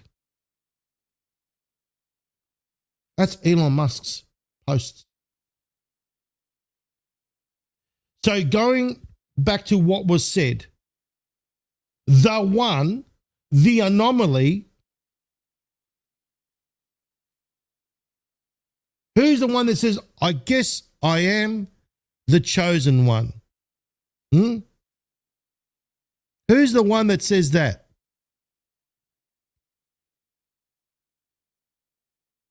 Isn't that President Trump? President Clinton, President Bush, and President Obama, and others. China's made $500 billion. $500 billion. So somebody had to do it. I am the chosen one. I am the chosen one.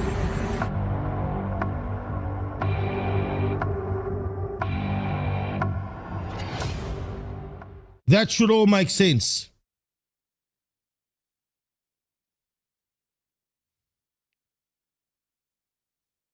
You are correct, Kathy.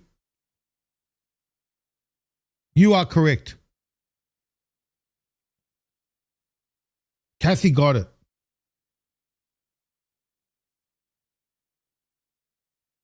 And so did Havansky. So according to Elon Musk, the Matrix was reprogrammed on this date, which happens to be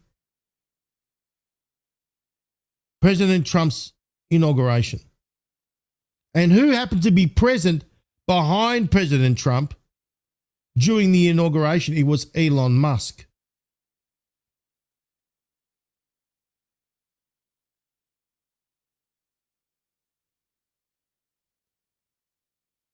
Have a listen to what he says here about artificial intelligence. I think AI is one of the biggest threats. We are, for the first time, we have a situation where there's something that is going to be far smarter than the smartest human. So, we're not stronger or faster than other creatures, but we are more intelligent. And here we are for the first time, really in human history, with something that's going to be far more intelligent than us. So it's not clear to me we can actually control such a thing, but I think we can aspire to guide it in a direction that's beneficial to humanity. But I do think it's one of the existential risks that we face, and it's potentially the most pressing one. If you look at the time scale and the rate of advancement, I think the summit is timely, and I applaud the Prime Minister for holding it. Very interesting. Now, have a look at this. Like I said, artificial intelligence is something that's recent, has come out in leaps and bounds. Now, if we go back to The Matrix, the movie,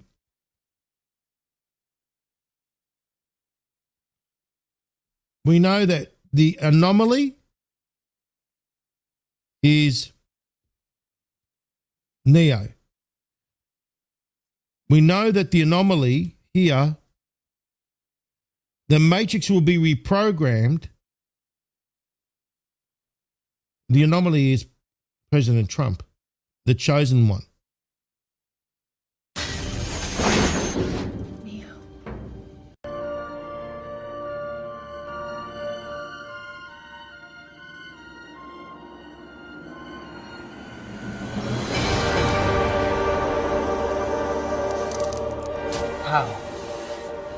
He is the one. He is the one. It goes back to what I said. The anomaly. Now, you thought your mind was blown? Get ready for it to be blown even more. Get ready for the major decode known as what I said, artificial reality. Leave your, shall we say,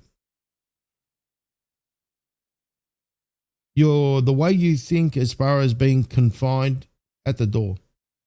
This is not for the rational thinker. This is for the logical thinker. Now, during my time when I was in quiet contemplation trying to heal, I wrote something. And I want everyone to pay attention to this.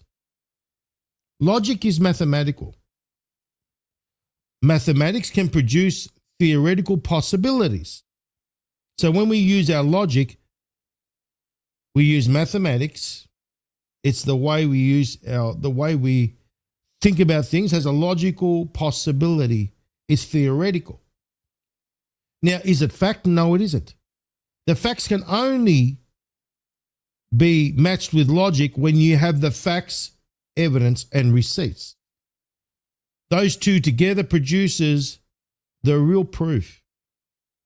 Logic suggests based on previous proven instances. So, for example, that, we use our logic and say, based on this situation and the current situation, okay, that it is a possibility that these instances translate to the instances that we're experiencing today. No.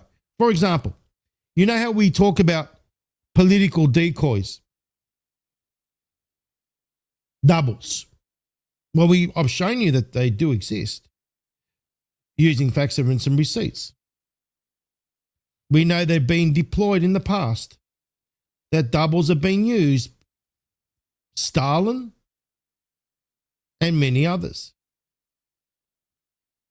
That's all been verified as fact. Now the logical conclusion that we draw is this, that based on that logical, and these facts, evidence, and receipts that were proven, that we employ logic, we use logic to be able to work out, is this happening today? Is it a fact? It's a possibility. So, for example, can we say definitively that President Trump is not President Trump? We could say, based on the biometrics, that this is who he is actually not this height. He's actually supposed to be 6'3". He's actually shorter. We've done many biometrics on his face, this, that, the other, the ears, all that sort of thing. You can do it that way and say that is fact. You could say that is proven. But can we say it's, can you say it's definitive? You can't, can you? So, in other words, we can use our logic and say, based on previous experiences, previous examples, that it's a possibility. So logic is about possibility. It's creating possibilities. That's what it is, theoretical possibilities. That's what mathematics is about. So what I'm saying is this. We need hardcore facts, evidence, and receipts to prove something. And that's what we do here. We can come up with possibilities using logic, but can we call it fact? No. Hopefully you get what I'm saying. Hopefully you get it, because you need to comprehend that logic, yes, is mathematical. Logic produces theoretical possibilities. But if it's not matched with the facts, evidence, and receipts, it's not proven. It needs to be proven. Now, have a look at that instance with the mask. Now, we're using logic and saying, look at this, look at that, look at this. Then they're turning around and counteracting that and saying lighting situation and poor contrast and so forth and so forth. And they're trying to use logic against that.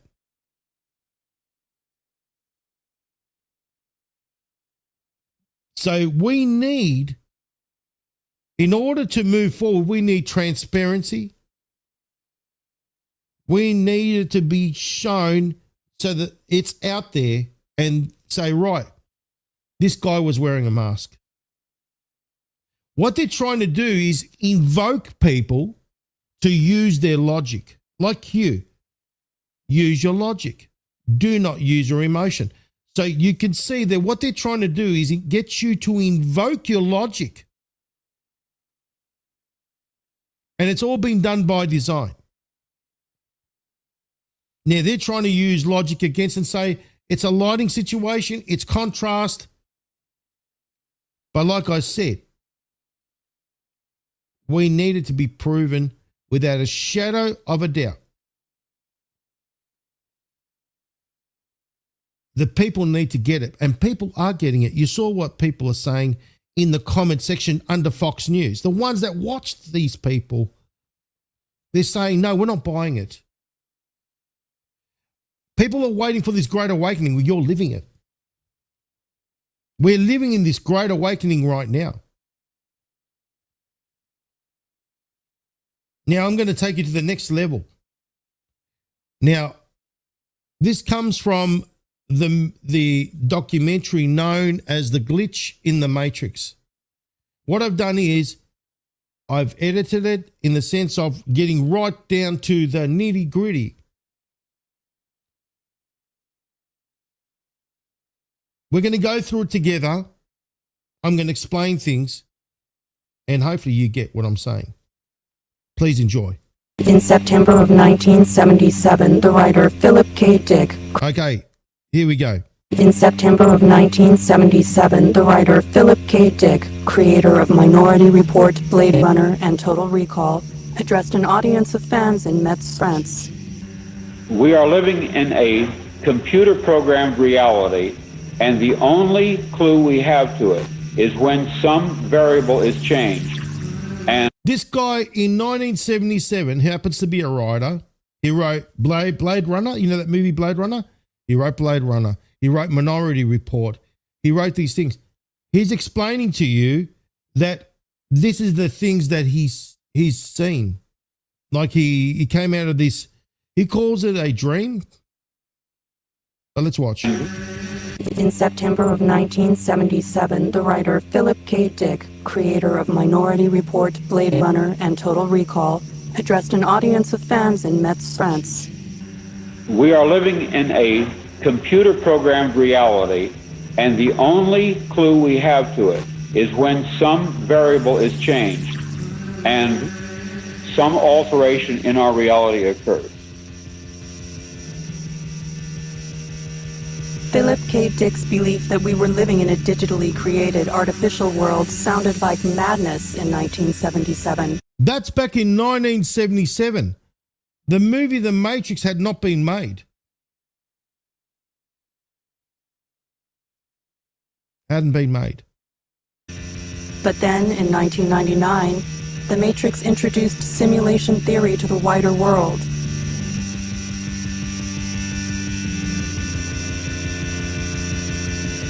In the years since the film, this idea has begun to be taken seriously as more than science fiction. It is fiercely debated online and in real life, in classrooms, laboratories, design studios, and courtrooms. So this simulation theory has been taken very seriously.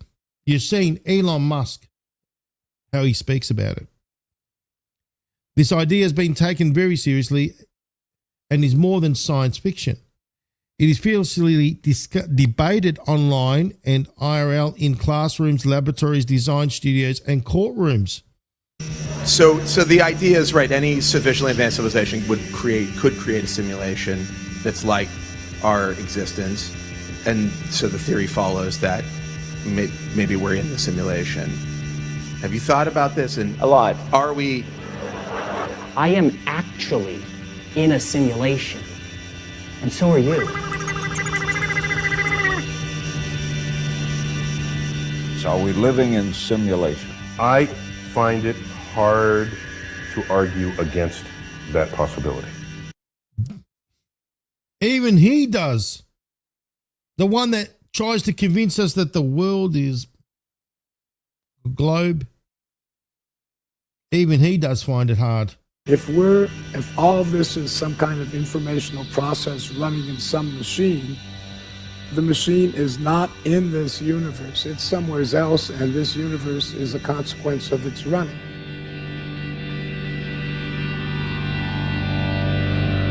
Now, you think about what Elon was talking about.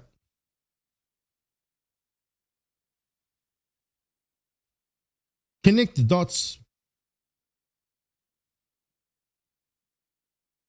I mean, do you think it's a coincidence, as I said, all these things are happening? All of a sudden, the rise of artificial intelligence came from nowhere.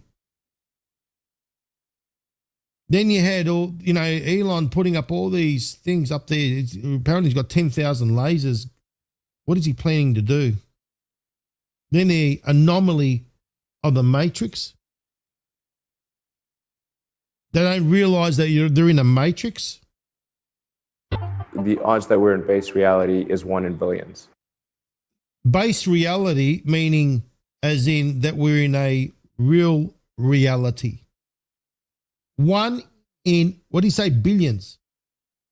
The odds of us being in a reality, in other words, in the reality, is 1 in billions.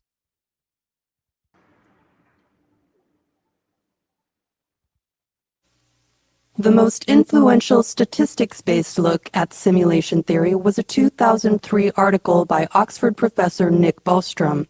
It was titled, "Are You Living in a Computer Simulation?" Well, I was at the time a kind of postdoctoral fellow at Yale University. The ideas in some vague form had been with me for quite some time that amounted to something more than just an idle speculation. And so I wrote that up and published that in Philosophical Quarterly. And it immediately, evoked a huge amount of interest and has continued to be a huge amount of interest. It seems to come in waves of every year or two. Some new set of people discover it for the first time. It's out there in the mainstream media. Look, we may be living in a simulation. Why are they putting it in various mainstream media articles, guys? Would you say they're seeding mass consciousness? Elon Musk, these people, Elon is amazing. He's a technological genius. He's all this, he's all that. And he's the one that's telling us that we're in some sort of simulation, that the odds of us being in a base reality is 1 in billions. And then this is all over the mainstream media. So I make a distinction between the simulation hypothesis, which is the hypothesis that we are literally in a computer simulation engineered by some advanced civilization, and the simulation argument. It uses some simple probability theory, but the basic idea can be quite easily grasped, which is that at least one of 3 propositions is true. The first alternative is that most all civilizations at our current stage of technological development go extinct before they reach technological maturity.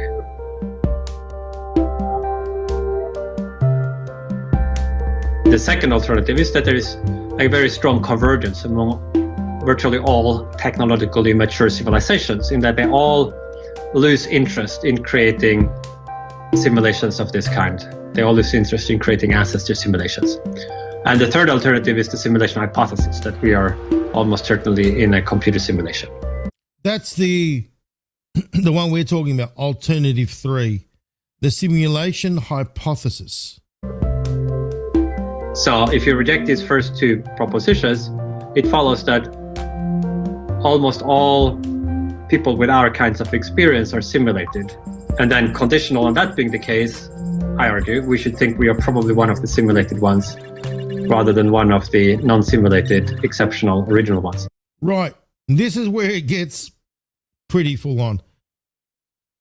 He's saying,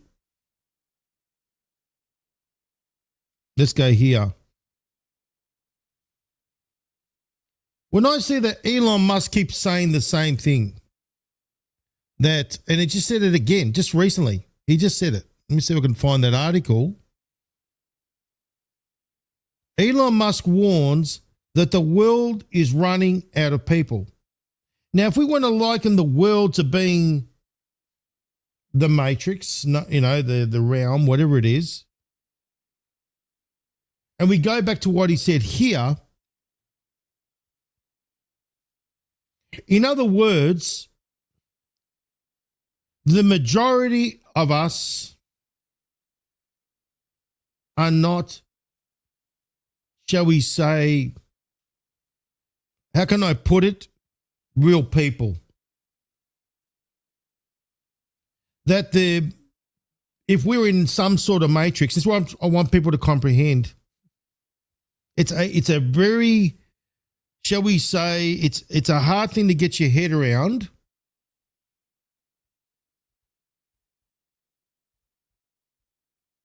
That the majority of the people are not even real. In other words, the ones that you interact in this, if we're in a matrix of some sort,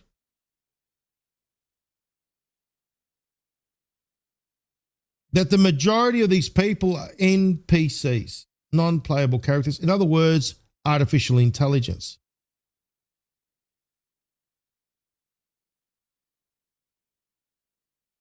And the real people are less. Then you've got to ask yourself the question, why were we the ones? What made us different in the sense of we didn't take the,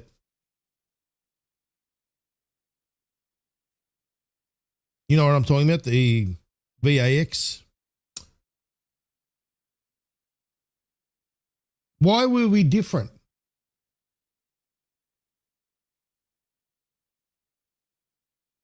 Remember when we asked ourselves, why are we different to the others?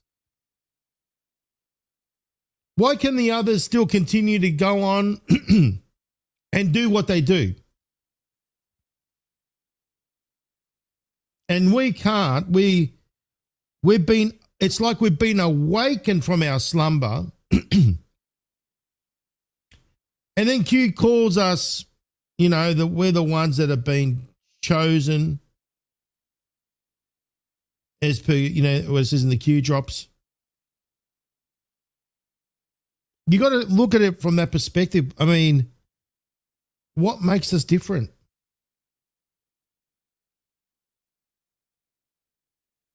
And when you look at this, it sort of puts things into perspective, doesn't it?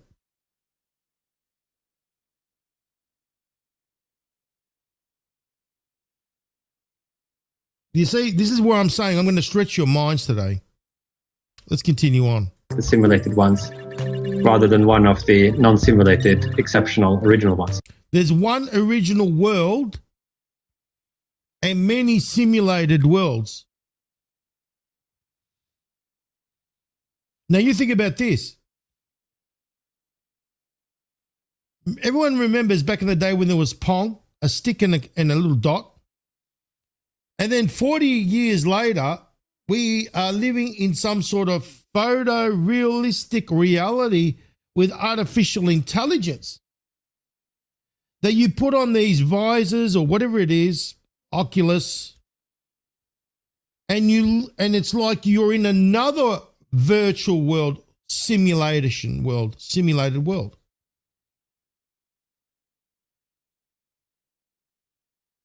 You see what I mean? So this is not far-fetched. If you want to look at it from this perspective, that we're in some sort of controlled environment, according to what Elon's saying. And when we put on the Oculus, we can immerse ourselves in another virtual reality. Virtual reality is a simulated world again.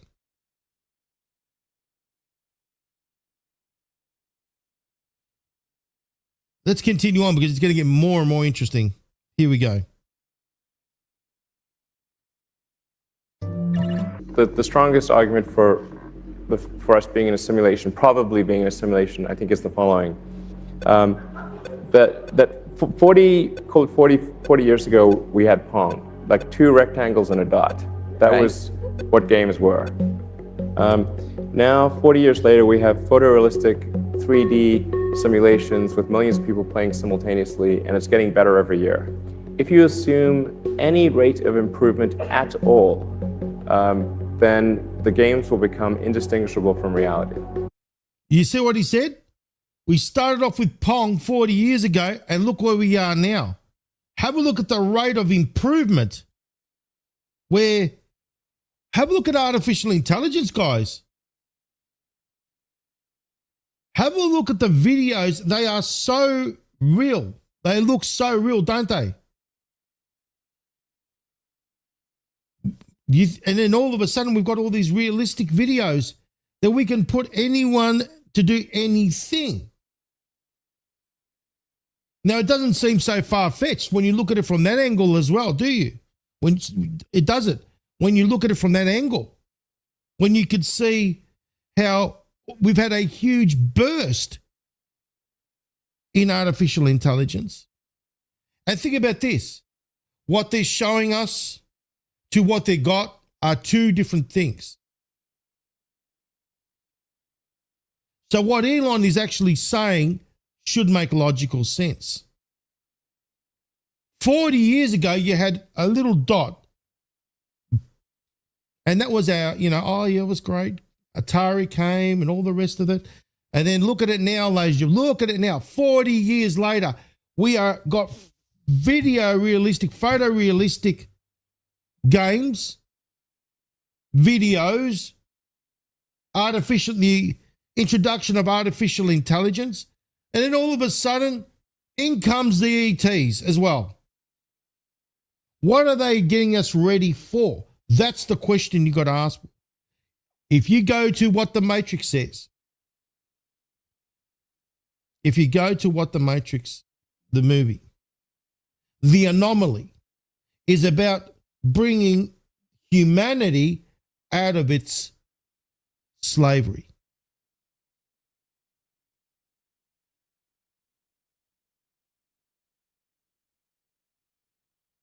That's what it's about.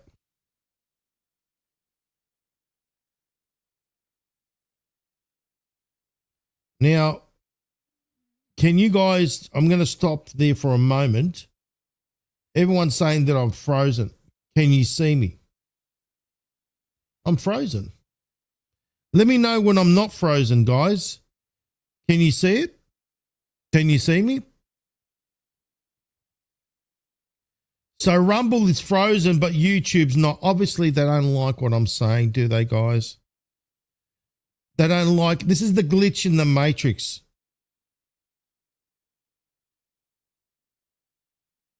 They don't like the truth getting out there, do they? Do you see how it's all controlled? It's too much. Too much. They don't want it getting out there.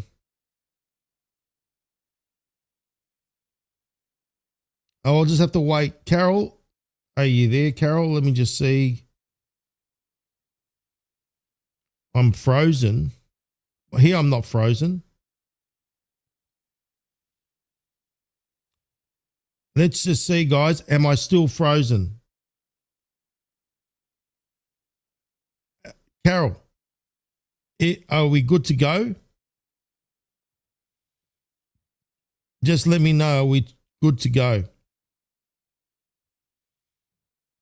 Because obviously it's too much. You see what I mean? This is the control that I'm talking about. Okay. Let's just wait, guys. Are we ready to go?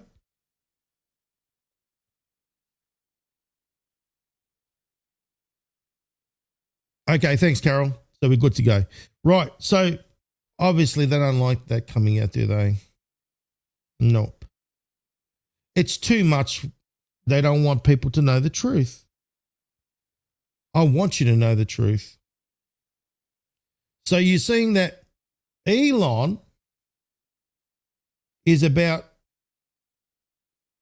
he's introducing something. He's bringing something in. What I've come to a conclusion is that they're preparing us for something. Some major exposure. The Great Awakening. Oh, yes. Think about this. The Great Awakening. When you think about the Great Awakening, think about the Matrix. What were they about? Awakening the people from their deep slumber that they were in this controlled environment known as the Matrix. I can tell you right now, there's something big coming our way that they're preparing us for.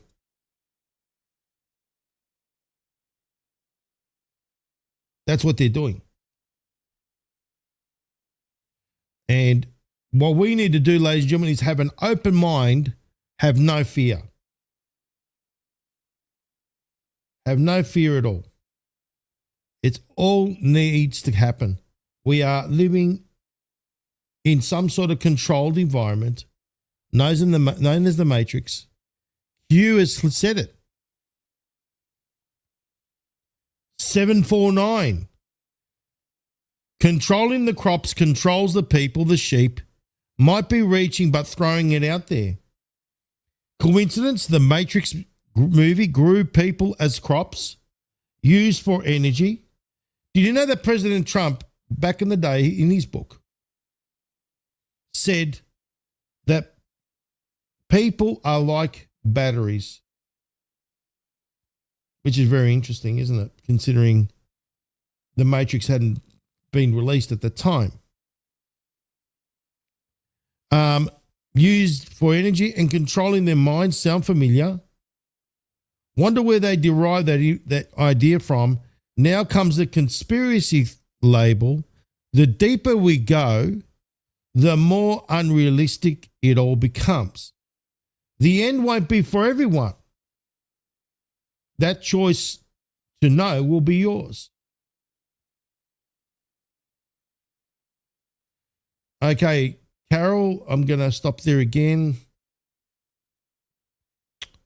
Let's just see. Carol, are we good to go or are we still frozen? I'll just wait for Carol. They're really making it difficult today, aren't they? Let's just see if we're still good to go. Hopefully. Okay, thanks, Carol. So obviously people are watching your previous because there's a time delay or lag. So Q knew what we was talking about. The Great Awakening is awakening people from their slumber.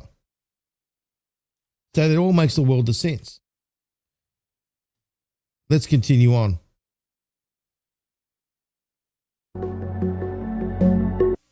Does any one of us remember in any dim fashion a worse Earth circa 1977 than this?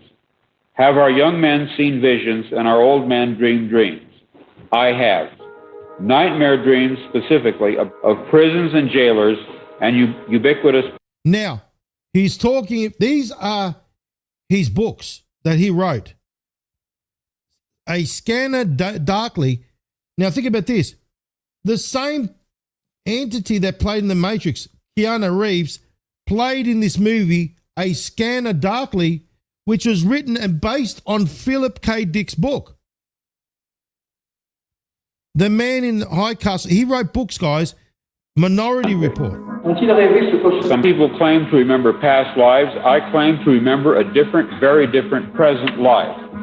I know of no one who has ever made this claim before, but I rather suspect that my experience is not unique. I can even tell you what caused me to remember. In late February of 1974, I was given sodium pentothal for the extraction of impacted wisdom teeth.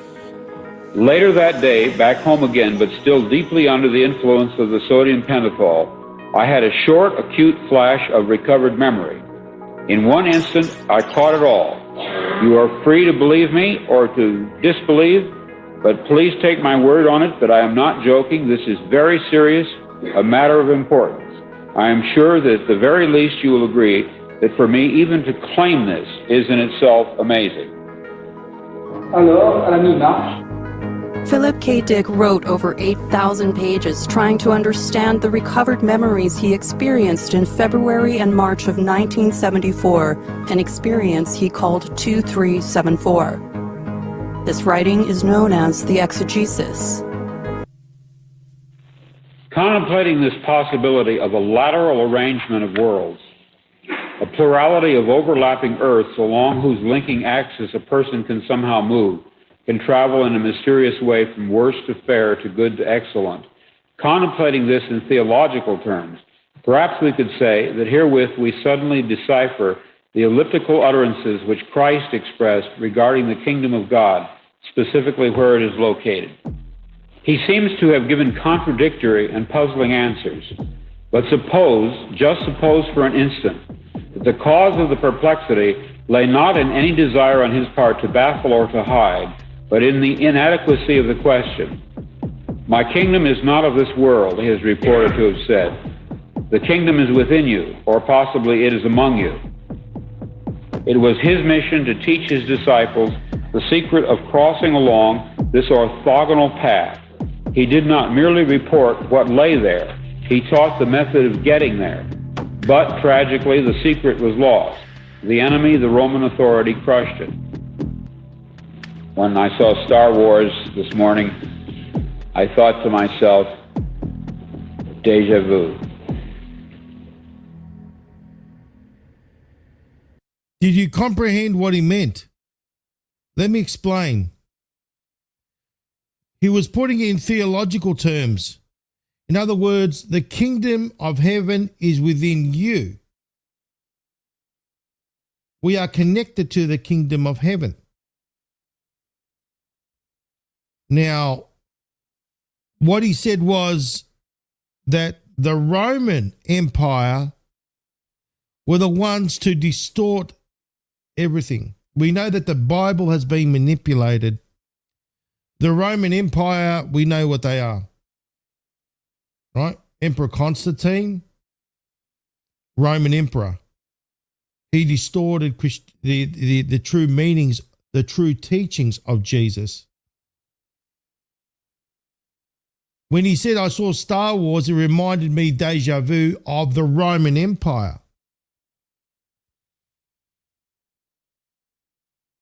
So what he's saying is that Jesus' teachings have been distorted. That Jesus actually gave us instructions on how to get to the kingdom of heaven, which is within each and every one of us.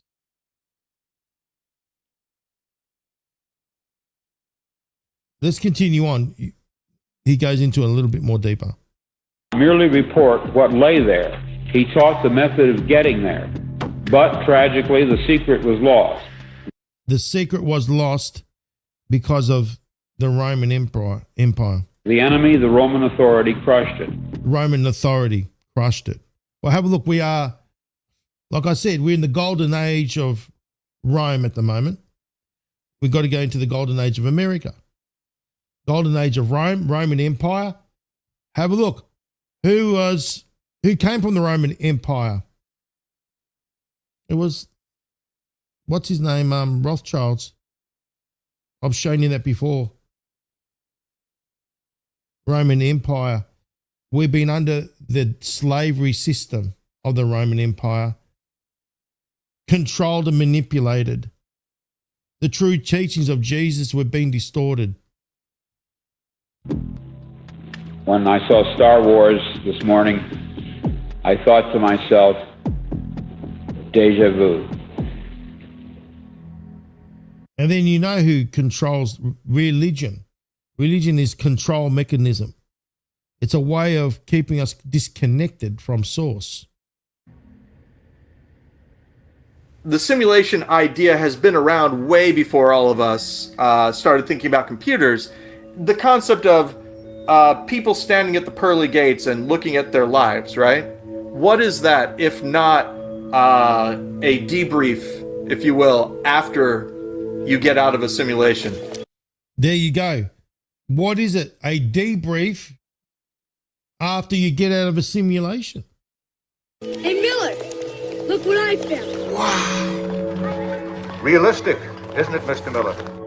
A slightly more modern version of the same idea is the brain in a vat, where again, you try to challenge the philosopher to prove that the external world exists and that he or she is not a brain in a vat in some mad scientist laboratory being kind of fed inputs that mimic what the external world would have done. So it didn't really matter. You know what's very interesting? We've been seeing about Neuralink. Who's the one that created Neuralink? Elon Musk. And if you want to like a Neuralink, it's a connection to the brain, and it goes back to the Matrix again. They put that connection to the brain. So when they're in the Matrix, they're connected. There's a spike that goes in the back of their head, locks in, and interfaces with the computer to get into the Matrix. Now, what they're saying is, are we a brain in a vat? That would be horrific. But what's very interesting is not long ago, and I mean not long ago, there was an experiment. Let's see if we can find it. Where they were using human brains to connect an interface to computers. It's I know it's a very sort of, shall we say, very how I don't want to even think about this. You wouldn't want to wake up to that, would you? No, thank you. All right, let's continue on. How realistic these thought experiments were. They were just logical possibilities, and the challenge was, how can you disprove them? 1,000 years before Descartes' evil demon, a similar idea was put forth in ancient Greece by Plato. Now, Plato, you know who he is. Okay, ancient Greece. Have a look at this, guys. It'll make the world of sense. Think about ancient Greeks were way ahead of their time. Way ahead. Now, I happen to be Greek myself. Okay, I've been to ancient Greece. Let me tell you, way ahead of their time. They invented, mathematics. They invented a lot of things. Let's watch. He describes, imagine the situation. There are figures. They're chained inside of a cave. From birth, they have no experience of what's outside of it. They're looking at a wall, and on the wall, they kind of see this projection. Do you see men passing along the wall, carrying all sorts of articles which they hold projected above the wall? Statues of men and animals made of wood and stone and various materials? So that's all they knew. So this cave, these people, this is a parable by Plato, that they locked them all up in a cave. And these people have never seen anything. They were born in this cave. They never saw anything else, right? And what they saw was whatever was projected on that screen. Now, that's all they knew about the world. That's all they knew about the world, was projected up on that screen right there. So in other words, you think about it likened to the movies, to the mainstream media, to what we are seeing today. What are we shown about what's going on in the world? Likened to us being locked up in a cave, being the Matrix, in a controlled environment. What we're shown to be true is because of what we see in front of us. But it's not necessarily the truth. It's actually artificial reality right there. And this is a huge example of it. Of the objects which are being carried in like manner, they would only see the shadows. Emily Potost wrote about this parable's relevance to both simulation theory and other aspects of digital communications and miscommunications. It's a very cinematic metaphor, and I just love that, how, that sort of imagination of how film affects us. And just like there's like that lossiness between what is really happening and what perception shows us, there's sort of lossiness between what media shows us and what the real world outside of that media representation is. There you go. What the media shows us and what's actually going on are two different things. Artificial reality. So now it's not just what their senses decide to show them, it's what the media decides to show them. And this is extremely dangerous to our democracy. Let's go back to Hindu myths. You find these incredible myths of the king's going along and stops for a well and he drinks and then he goes and he has a whole other existence, a whole other life, and then pop, he comes back in and they'll even go have worlds within worlds within worlds. So you have this. Now you think about that, worlds within worlds within worlds. Think about that. So we can go worlds within worlds. If we're in a matrix and then we go and put on the Oculus or, the virtual reality, we're in another world. And then we can go into another world, and Inception is an example of that. That movie Inception, a world within a world within a world. Doctor Strange, a world within a world within a world. There are many examples of it. Structure of worlds with Avatar within worlds, and once you have that, it undermines the primary world. This could be some simulation. It could. Do you entertain that?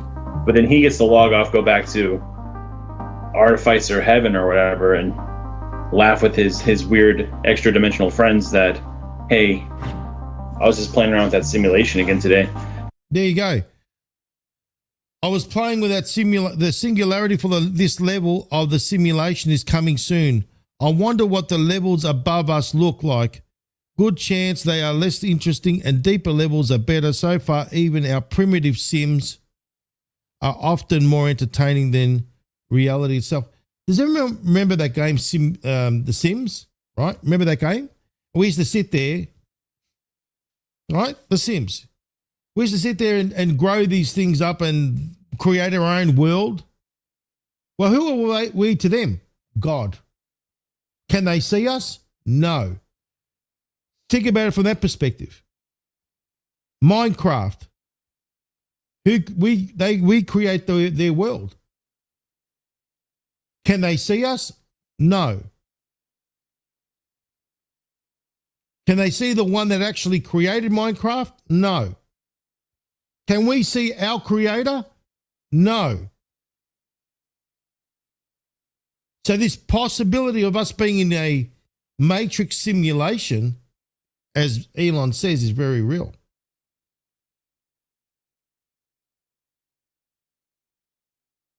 You see where I'm going with this? I keep dropping them hints, but no one's picking it up. There's the God who made the world. There you go. The God that made the world, Minecraft's 2.5 billion mastermind, this gentleman here, is considered to be the God, the creator of Minecraft, which is their world, the simulations. So these things, we go, oh yeah, they're just digital things, really. Could we be those digital things and there's something else playing us? And then there's the avatar who's descending in front of you, and they're different because the God who made the world is not the person who's in front of you. We don't get to see that. We don't get to see the creator. So a NPC is a non-player character that you will normally see in a video game. They're usually the people that aren't controlled by the player of the video game. They are the characters that were kind of programmed in there. It's kind of like talking to a person in real life, but they only have a set amount of things that they can say. Hey buddy, got a dead cat in there or what? And you only have a specific lines that you can say back to it in response. I can only imagine if I was really a gamer, how I would experience social interaction. But even as non-game player, I sometimes find myself, dealing with non-player characters. Well, have you ever encountered a non-player character? I mean, you encounter them all the time when you're walking down the street and you don't interact with people. Like, it's just like any video game. There's much less processing power being attributed to the automatons. But once you start interacting, then something has to actually serve as the intelligence behind that so-called, human. But I do know people from my childhood in a fairly evangelical Christian world who, wanted to, would have committed violent acts if only God, if only God wouldn't punish them for it. All right, let me talk to you. Stop it there. Why is it, do people, when they play games, computer games that involve other, shall we say, digital likenesses, simulated sims, or whatever you want to call them, people, that they just want to go and kill them. Like, they want to go around, throw knives, kill them, shoot them. But they say, I could do this. And it's like, what drives you to do that? Oh, no, they're just disposable digital people. Would you go and do that in your reality? What does it say about you when you go and play these games and you go purposely to go and kill people around the place, be an ex-murderer? What does it say about you? Oh, no, it's not real. Really? Well, you're in another... Imagine this. Imagine someone started doing that here. Oh, no, that's evil. Well, what do they think about you going in their world and destroying it? You know what I mean? And what the point is this. You got someone he says, a Christian evangelical that is against killing and all that sort of stuff. But the moment they step into some other world, because they think it's not real, but it's real for them because they're artificial intelligence, they go on a killing spree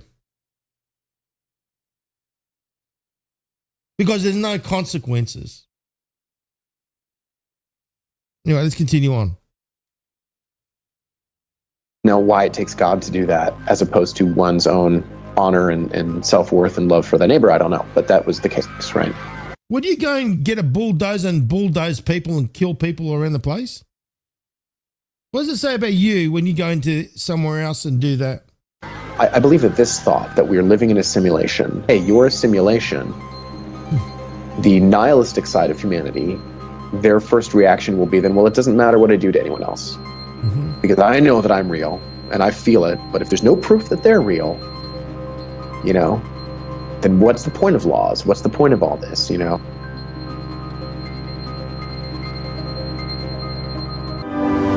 We must meet the threat with our valor, our blood, indeed with our very lives, to ensure that human civilization, not insect, dominates this galaxy now and always.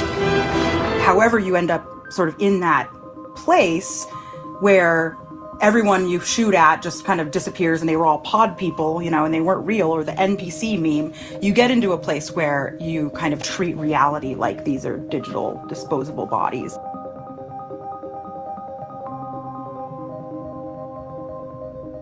I once said to my uncle, well, what if this is all fake? What if none of this is real? And he said, well, then what's to keep me from going door to door just shooting people in the head?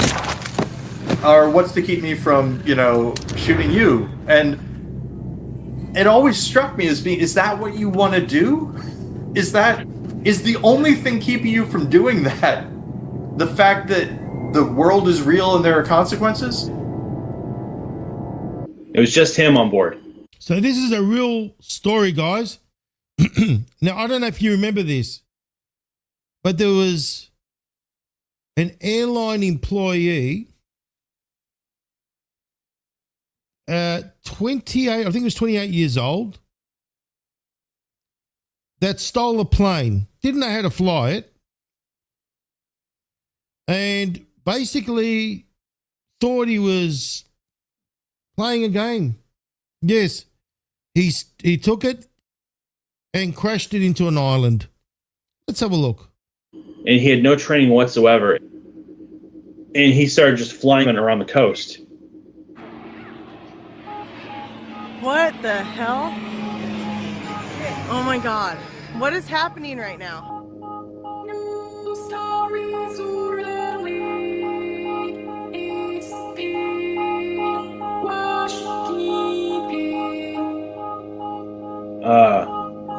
He's flying and he's talking about things. This is probably like jail time for life, huh? I mean, I would hope it is for a guy like me.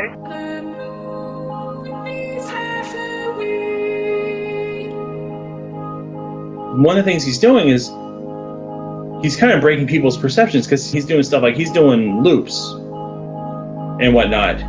He's getting remarkably close to the ground. He's over the ocean, over the land. He's doing tricks. Just flying the plane around, you seem comfortable with that? Oh, hell yeah, it's a blast, man. I played video games before, so I know what I'm doing a little bit. I've been playing video games before. I know what I'm doing. I know what I'm doing a little bit. So he was playing in another world how to fly a plane. And then in his reality, he knows how to fly a plane too. He's flying it right there. And he's had no experience in flying a plane, except in a video game, in another world.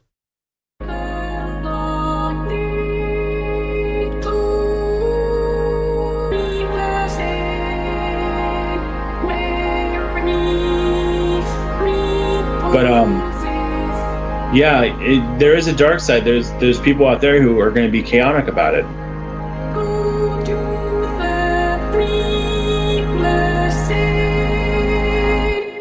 And he actually ended up killing himself and probably went back to God knows where. But you see what I mean? Like,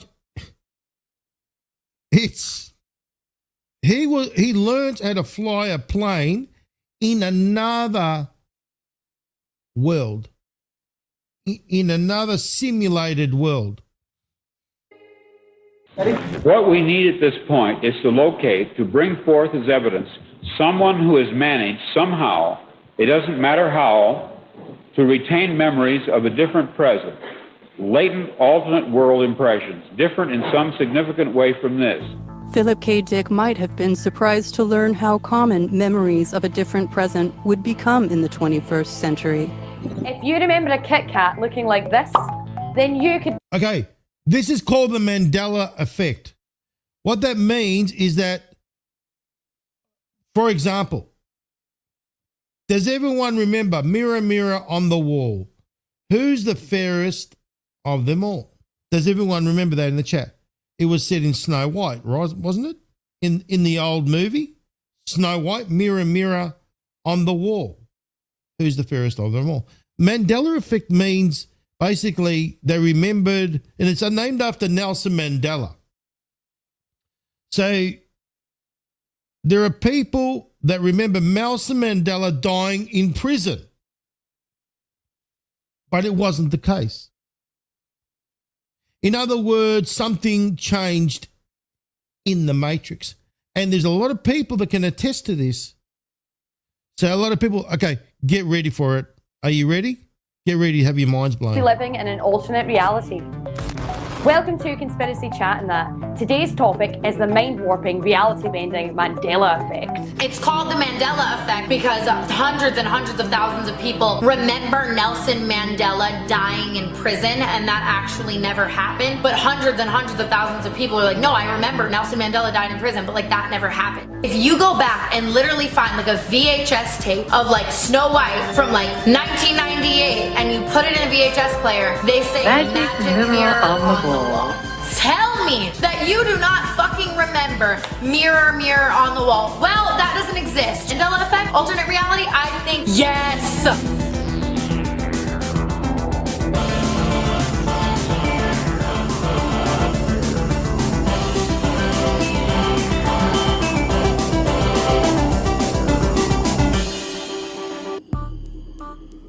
You can't mention simulation without mentioning that.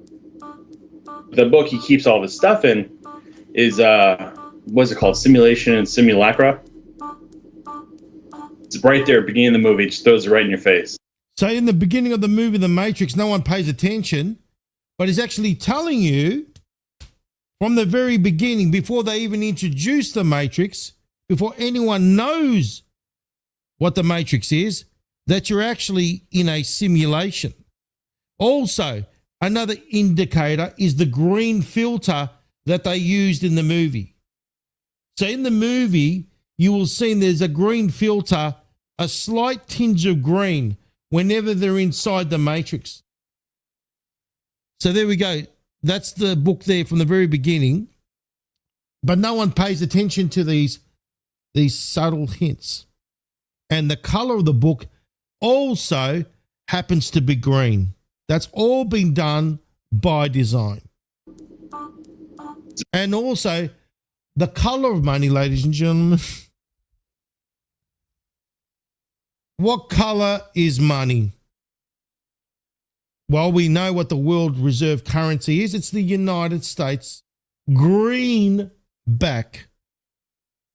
What was the first screens that came out? Green screens.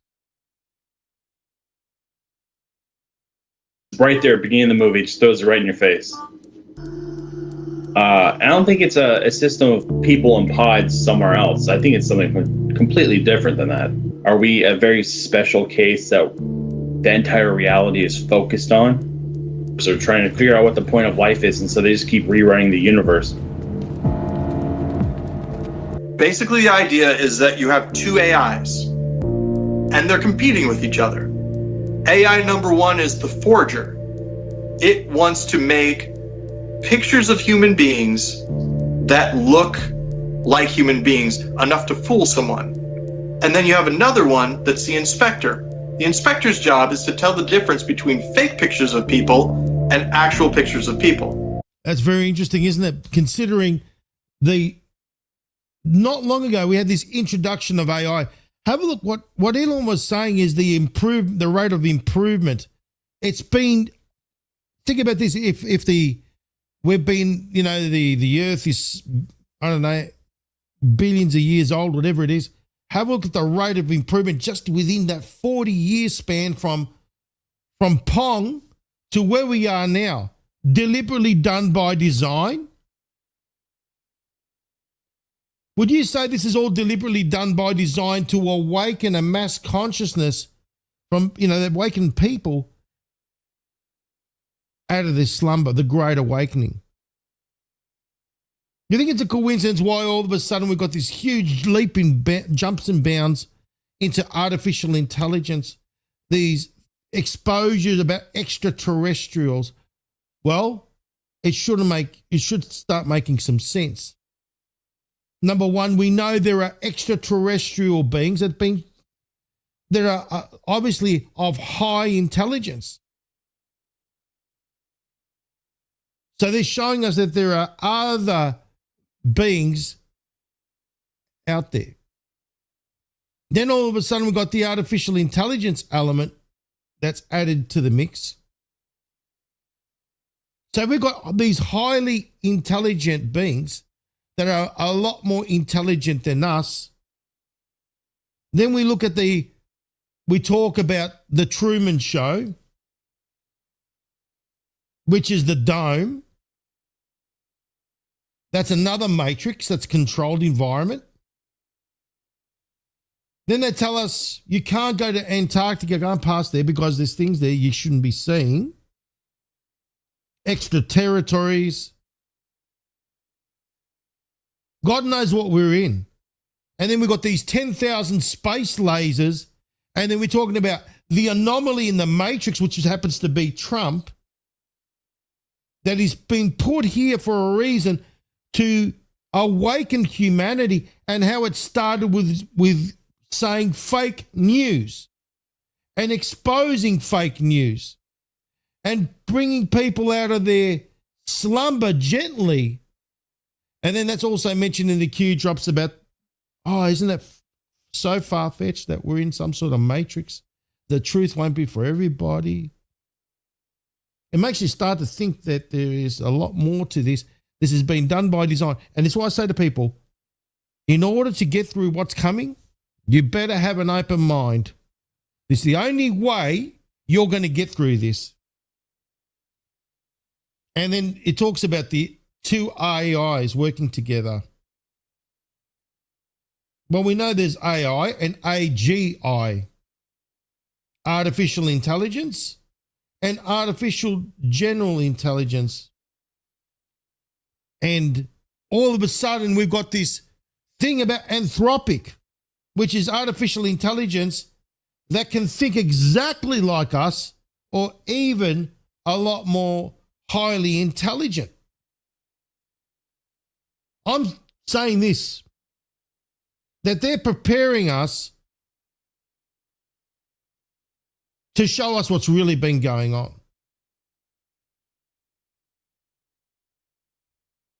And the truth won't be for everybody, because do you want to know the truth? And it goes back down to the red and blue pill. People think they're taking the red pill. Really? I don't think you have yet. I don't think we have. Because in the Matrix, you take the red pill, out you go into the real world, into base reality. And it says the choice will be yours at the end of that Q drop. The choice will be yours. What's the choice? The red or the blue? What will you take? Are you willing to know what is going beyond the black curtain? What will your choice be? That's my question to all of you. Put it in the chat. Are you ready to know what the choice is, what it entails, what the end game will be? Or when they hit the reset button, do you want to forget about it? Because this is all part of the Great Awakening. Like I said, as Q says, the Great Awakening is awakening us out of this matrix that we've been in. Well done.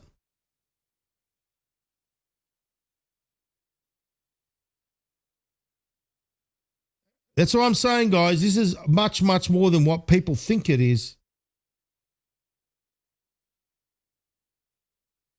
That choice will be yours to know. I think deep down, those that hunger for the truth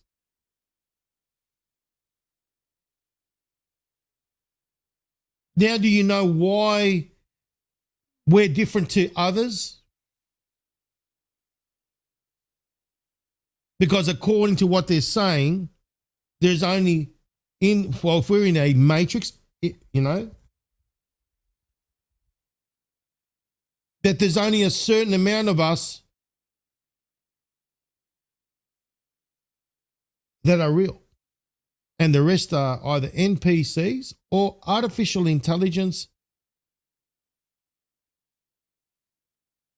in this matrix.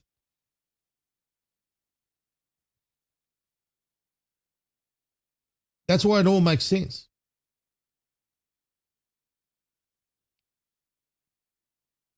Think about this.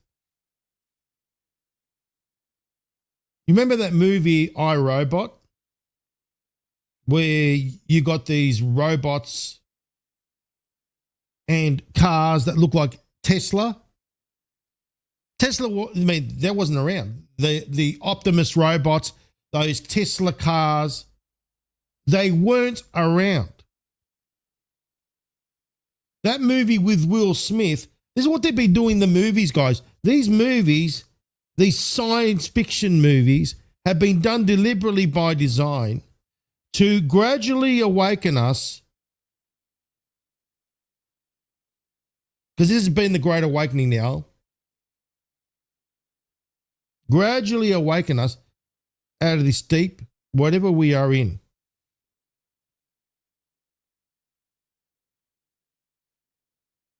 Now, what is real? Can they simulate reality? Yes, they can. Let's have a listen to this. This is what I'm saying, guys. People got to realize that this is much more bigger than what you think it is.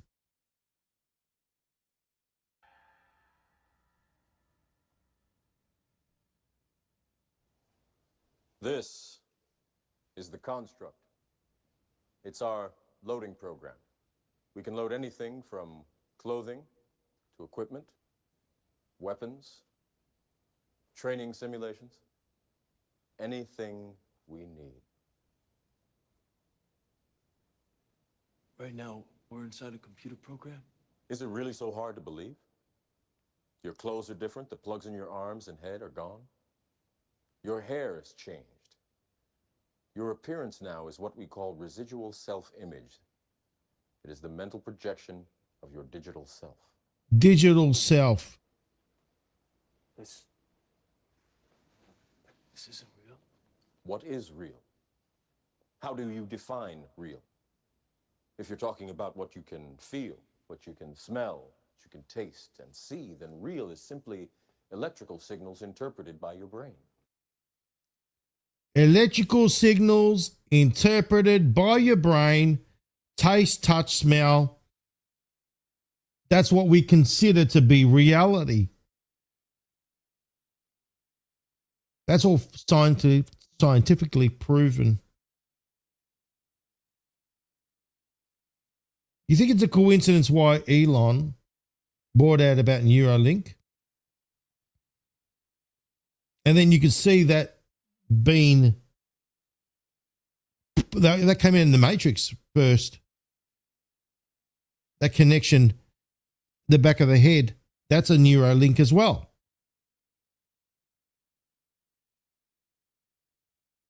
So this is what you got to remember. What is real? Oh, but I had a baby. I did this. I did that. I did this. Everything can be simulated. Because if it's all electronic pulses from the brain, what is real? Let's continue on. And the two of them just run at each other. Boom, boom, boom. Trying to fail, trying to win, all that. Until eventually, you and I look at the pictures and they look real to us. When you look at these artificial intelligence pictures and you tell Grok or whatever it is, ChatGPT, to do something, they do it without a problem and it looks real. Because they've gone through all these iterations. But what are people if not generative adversarial networks? Right. This is where it talks about binary. So in other words, what are people? When we go to war, you're either the Axis or the Allies. The enemy, the goodie or the baddie. The victor or the loser.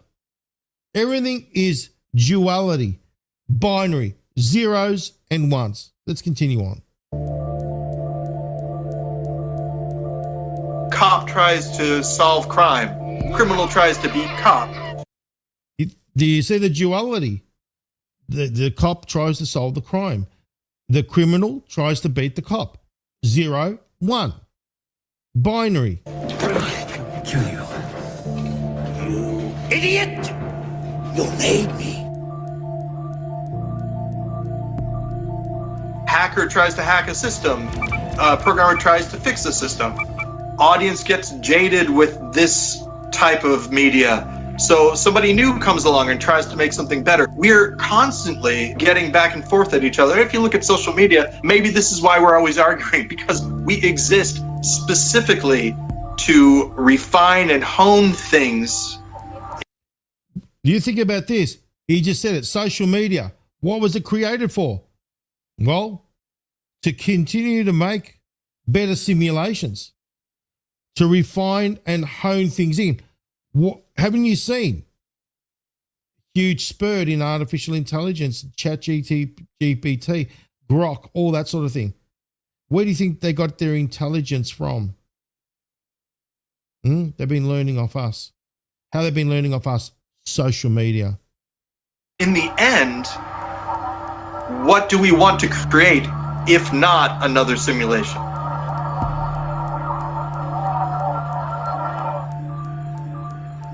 Yeah, I mean, there were a few lines in there that were pretty deep. Neo asked Morpheus, "Why do my eyes hurt?" And Morpheus looks at Neo and says, "Because you've never used them before." I felt the same way.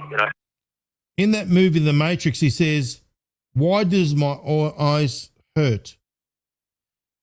Why does it seem blurry?" It's because he's never used his real eyes before. It goes back to the parable of Plato. Please continue and watch. I feel like, man, there's got to be more than this. Okay, you've never used your eyes before when he gets out of the Matrix and everything's blurry. That's very, very similar to sort of what happens in the Plato's cave when he goes when you're taken outside the cave, it takes a while for your eyes. So Plato's cave, Plato. To adjust to what you're seeing outside the cave. And then when he comes back inside the cave, So in other words, this is us. Like that we were released out of the cave. Right? Just watch this again. We are the ones in that Plato parable that we were the ones released out of the cave, shown what the real world was all about. What's really waiting for us. Okay, you've never used your eyes before when he gets out of the Matrix and everything's blurry. That's very, very similar to sort of what happens in the Plato's cave when he goes when you're taken outside the cave, it takes a while for your eyes to adjust to what you're seeing outside the cave. And then when he comes back inside the cave, he can't see either because he's used to seeing things as they really are. And so it says, oh, and your friends are sort of watching on the projection screen things, and they give themselves awards for being the fastest and best at spotting what's going on, and you just aren't interested in this anymore because you've seen so much more. There you go. You are the one that went outside the cave. You come back. They're watching their entertainment, their stupid shows. The things that are keeping them dumbed down, the mainstream media, the lies and the deceptions. You've been out there and seen the truth. You go back there and you can't associate yourself with these people anymore. It all makes the world of sense what Plato the parable is all about.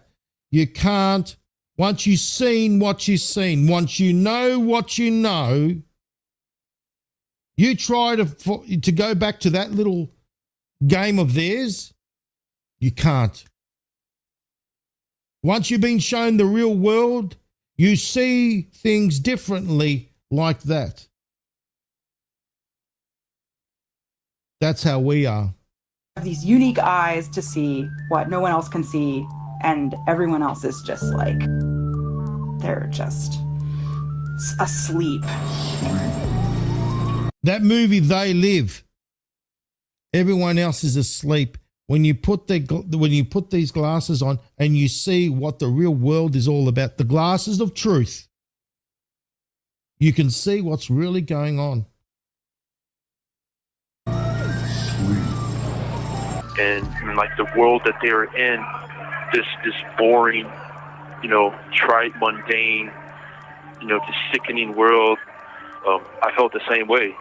It just felt like nothing was going right. And what the hell am I doing here? And I felt like, man, there's got to be more than this. Maybe there's something with this Matrix thing. See? There is more to this. We know that we've been living in a controlled environment known as the Matrix.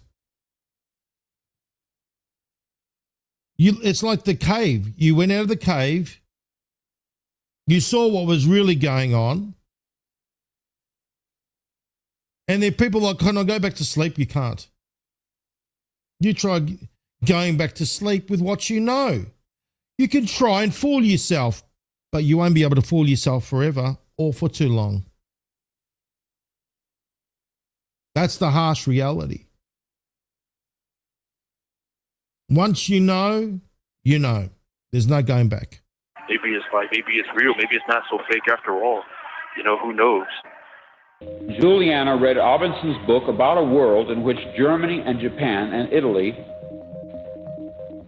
Now, this is a little difficult if you haven't read the book, but he wrote a novel in which Germany, Italy, and Japan lost World War II. And he was living in a world in which they had won World War II. He's given you the binary, 0 and 1. One world they won, one world they lost. But have a look at this. Have a hard think about that one. Did they lose? In our reality? Operation Paperclip, the CIA, all these other things. No, they went underground.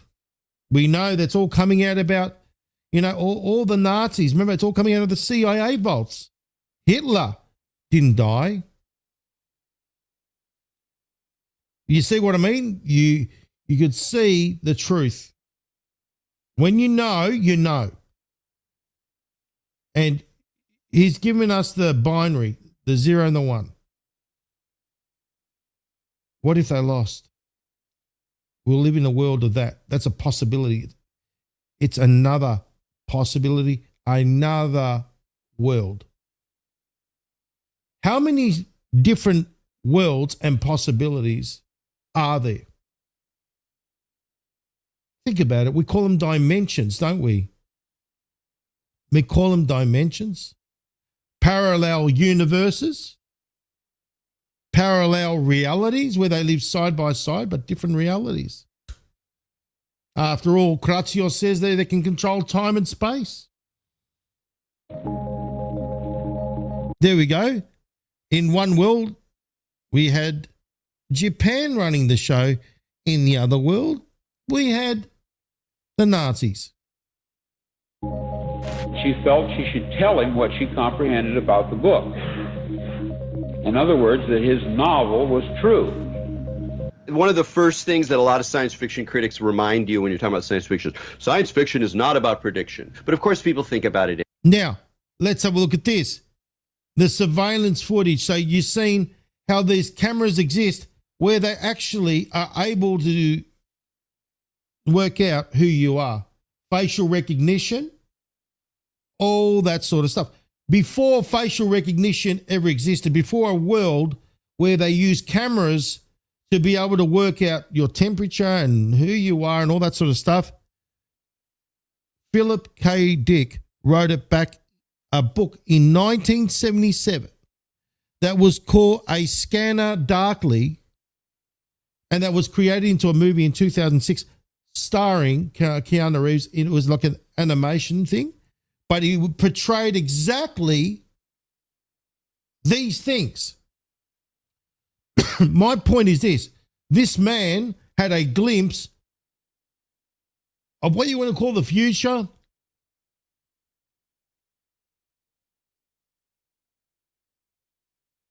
You see what I mean? Then he knew about the Matrix back then. Look at Blade Runner that he wrote. He wrote about Blade Runner. He wrote about Minority Report. Well, we're living in a very policed society, aren't we? It's not too far-fetched, is it? He's had a glimpse of what the simulation is. You see what I mean? Anyway. And Dick has quite a few. Like he's no slacker in the actually anticipating. That was the movie Total Recall. And in that movie, we're like, oh yeah, it's really cool. He's in a self-driving car. Well, look at it today. We're in a self-driving car. Look at that. Self-driving cars are all around the place. The future department, especially around consumer gadgets and ideas about consumer gadgets. We used to sit there and look, remember Buck Rogers and all the Star Trek business, the flip thing, and then there's the, oh, that looks really cool. Look at it. We've been there. We've done it. Tracking people using our iPhones and Android phones. Gadgets. But I think what's more prophetic is just what it feels like to be alive right now. You know, to be confused. Look at that. How's that possible? Ontologically confused. Like, I'm not really sure where reality is exactly. I'm certainly convinced that there's a lot of very dark forces on the horizon. There are things that are trying to manipulate me using information or using the fact that with artificial intelligence, you can do anything. That I'm still a subject of capitalism, and they're kind of manipulating that. And at the same time, there's sort of like deeper rumblings. And think about this: in the games, don't you get credits? You go and you work. You go around and you do tasks to get credits. Well, look at today with digital currency, crypto. The nature of the world that seem really unclear. Hey guys, I used to be one of you. And so I think he captures the texture of our life. I mean, especially like just as a trivial example, the texture of like lots of little alerts all the time, you know, pings on the phone and you know, here's your email, ding, and then, oh, don't forget this. And like that kind of mind that's constantly distracted by these little bits of information tugging at us, some of which are advertisements trying to like, or, you know, you start thinking about a trip and then you write. Haven't you done that when you think about something or you receive an email, say about a trip, and then all of a sudden you've been flooded? Somebody in an email and Google reads your email and then suddenly all the ads are like trips. It's just like, whoa, that fabric of consciousness is just straight out of physics. Perhaps right now, maybe our artificers are a little bit more active than we thought. And they're just like really hot fixing a lot of things, and they're quick patching reality right now, and it's just like shit's hitting the fan right now. That's what's happening outside the Matrix and Neo's world too. It's like the real reality, if you get outside of the Matrix, is terrible. The real reality is like war and you can't breathe. To me, the subtext of that is like maybe there was a taboo that we transgressed, that we went past a point of no return. The real nub of it, morally, ethically, even kind of cosmologically, is how we deal with each other. Like, okay, I'm in a simulation. Okay, I'm in a false phenomenal world. How do I deal with this person? Well, think about that. Wizard of Oz, that was a simulation. Apparently she was sleeping all the time. She slept all through. It was like a dream. What's a dream? Simulation. I'm in love with. How do I deal with this person who is my enemy? How do I deal with a dying parent?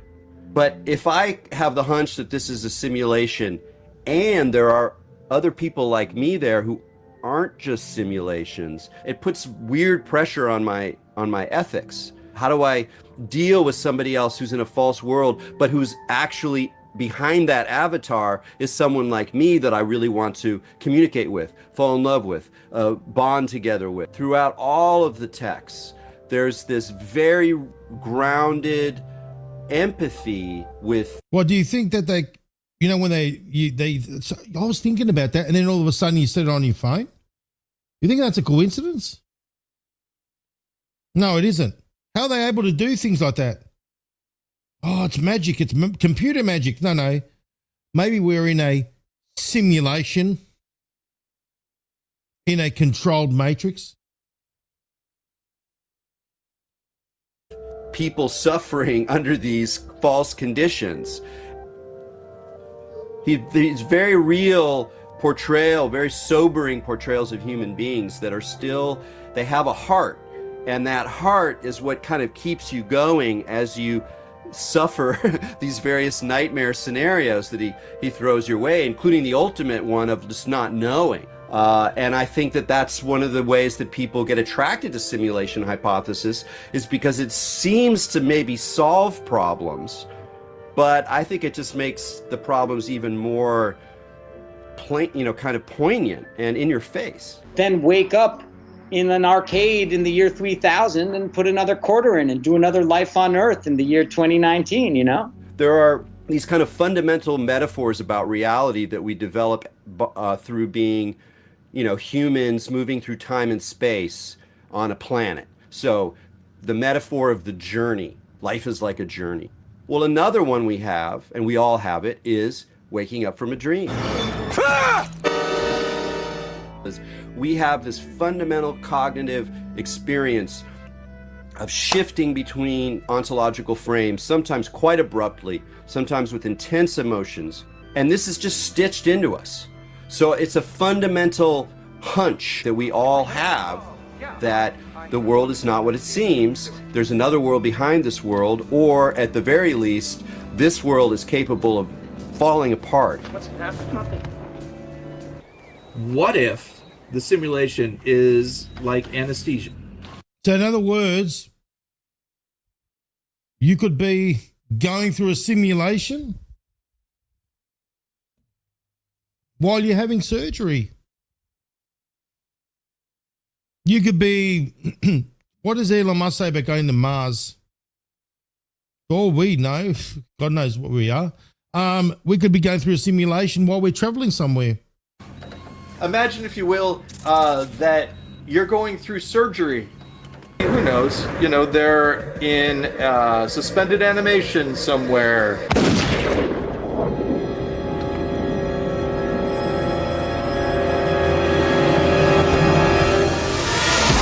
Good morning. This is your wake-up call. Thank you for staying at the New Darwin Inn. The time is 10:30 a.m. How was that, guys? That was a bit of a huge eye-opener, wasn't it? Now, we're talking about possibilities, and we're talking about what Elon's saying. We're bringing all the, drawing all the facts. Like I said, why would the whitehouse.gov bring out that they control time and space? Why would Q say about Matrix? Sounds familiar? The deeper we go, the more unrealistic it all becomes. The end won't be for everyone.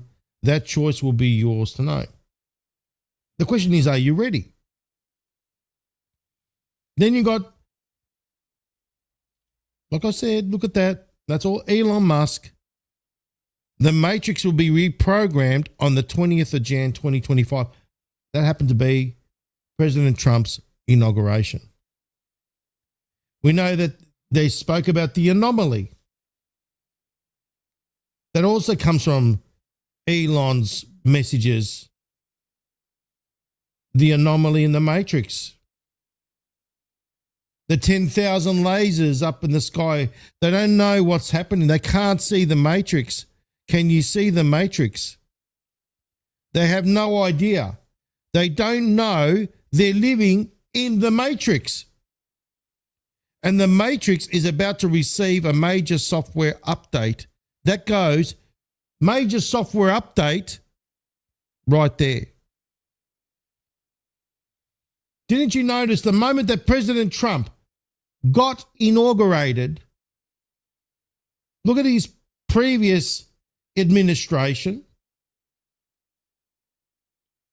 and look at the current one, and our realities are being twisted around like you wouldn't believe. We're deep within the looking glass. Logic has gone out the window. And all these exposures have been going one after another, after another, after another, after another.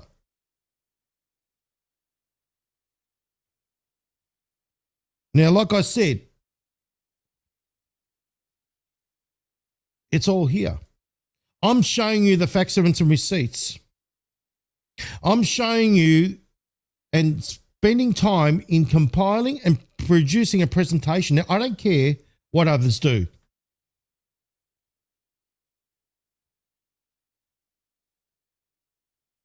They want to sit there and say things. Well, where's their facts, evidence, and receipts? Where's their proof? At least I've compiled it. I've shown you the truth over and over again.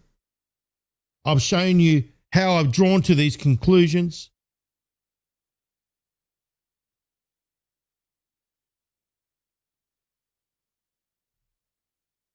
The question is, and it always lies up to the individual, what are you willing to know? Are you willing to have an open mind? Or do you want to continue believing the lies and the deceptions?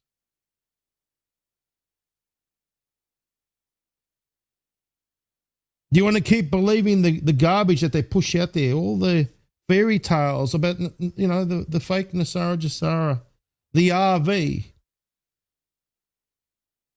the med beds, all the garbage? Keep going. Or do you want to know the real truth? Well, you're in the right place. Here is the road least traveled. You know when they say to you, you've heard the saying, I'm an old soul. I've been saying it over and over again.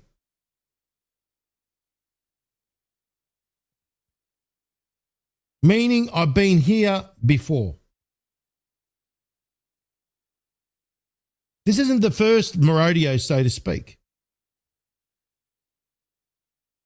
There's a reason why I'm here, and that reason is to, obviously, let's see who's going to wake up this time round. Who's going to get it?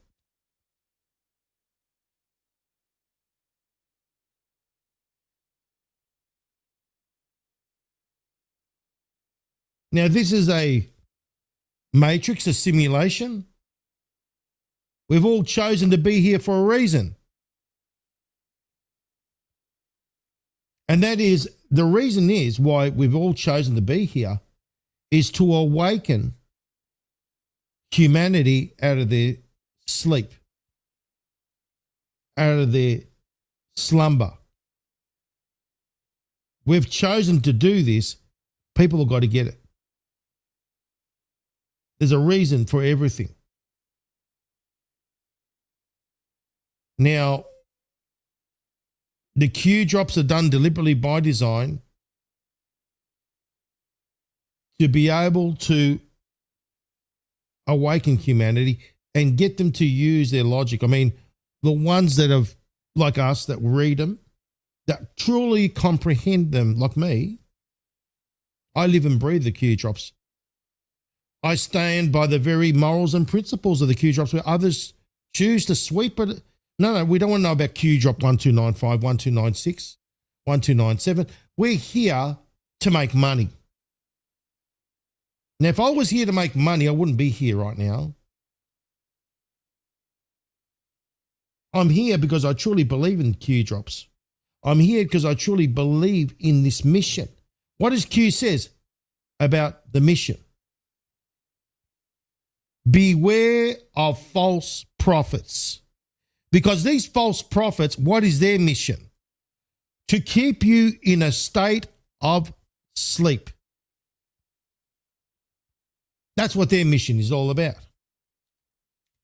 The only profit they care about is making a profit.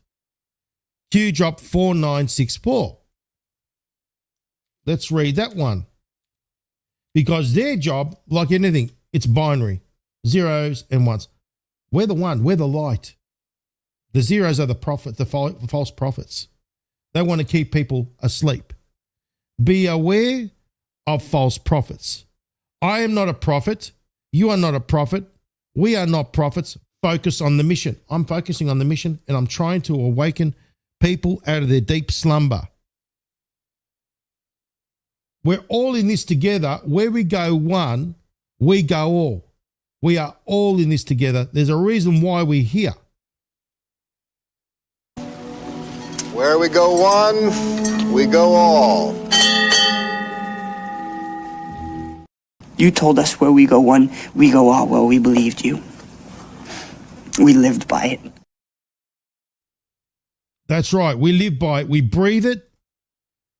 And just to say it isn't enough. You've got to live it. You've got to mean it from your heart.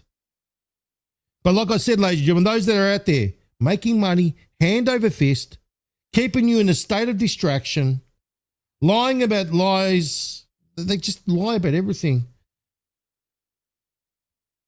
They're not helping people by saying, oh, you know, feeding them false lies and hopium. They're not preparing them for what's coming their way. I am.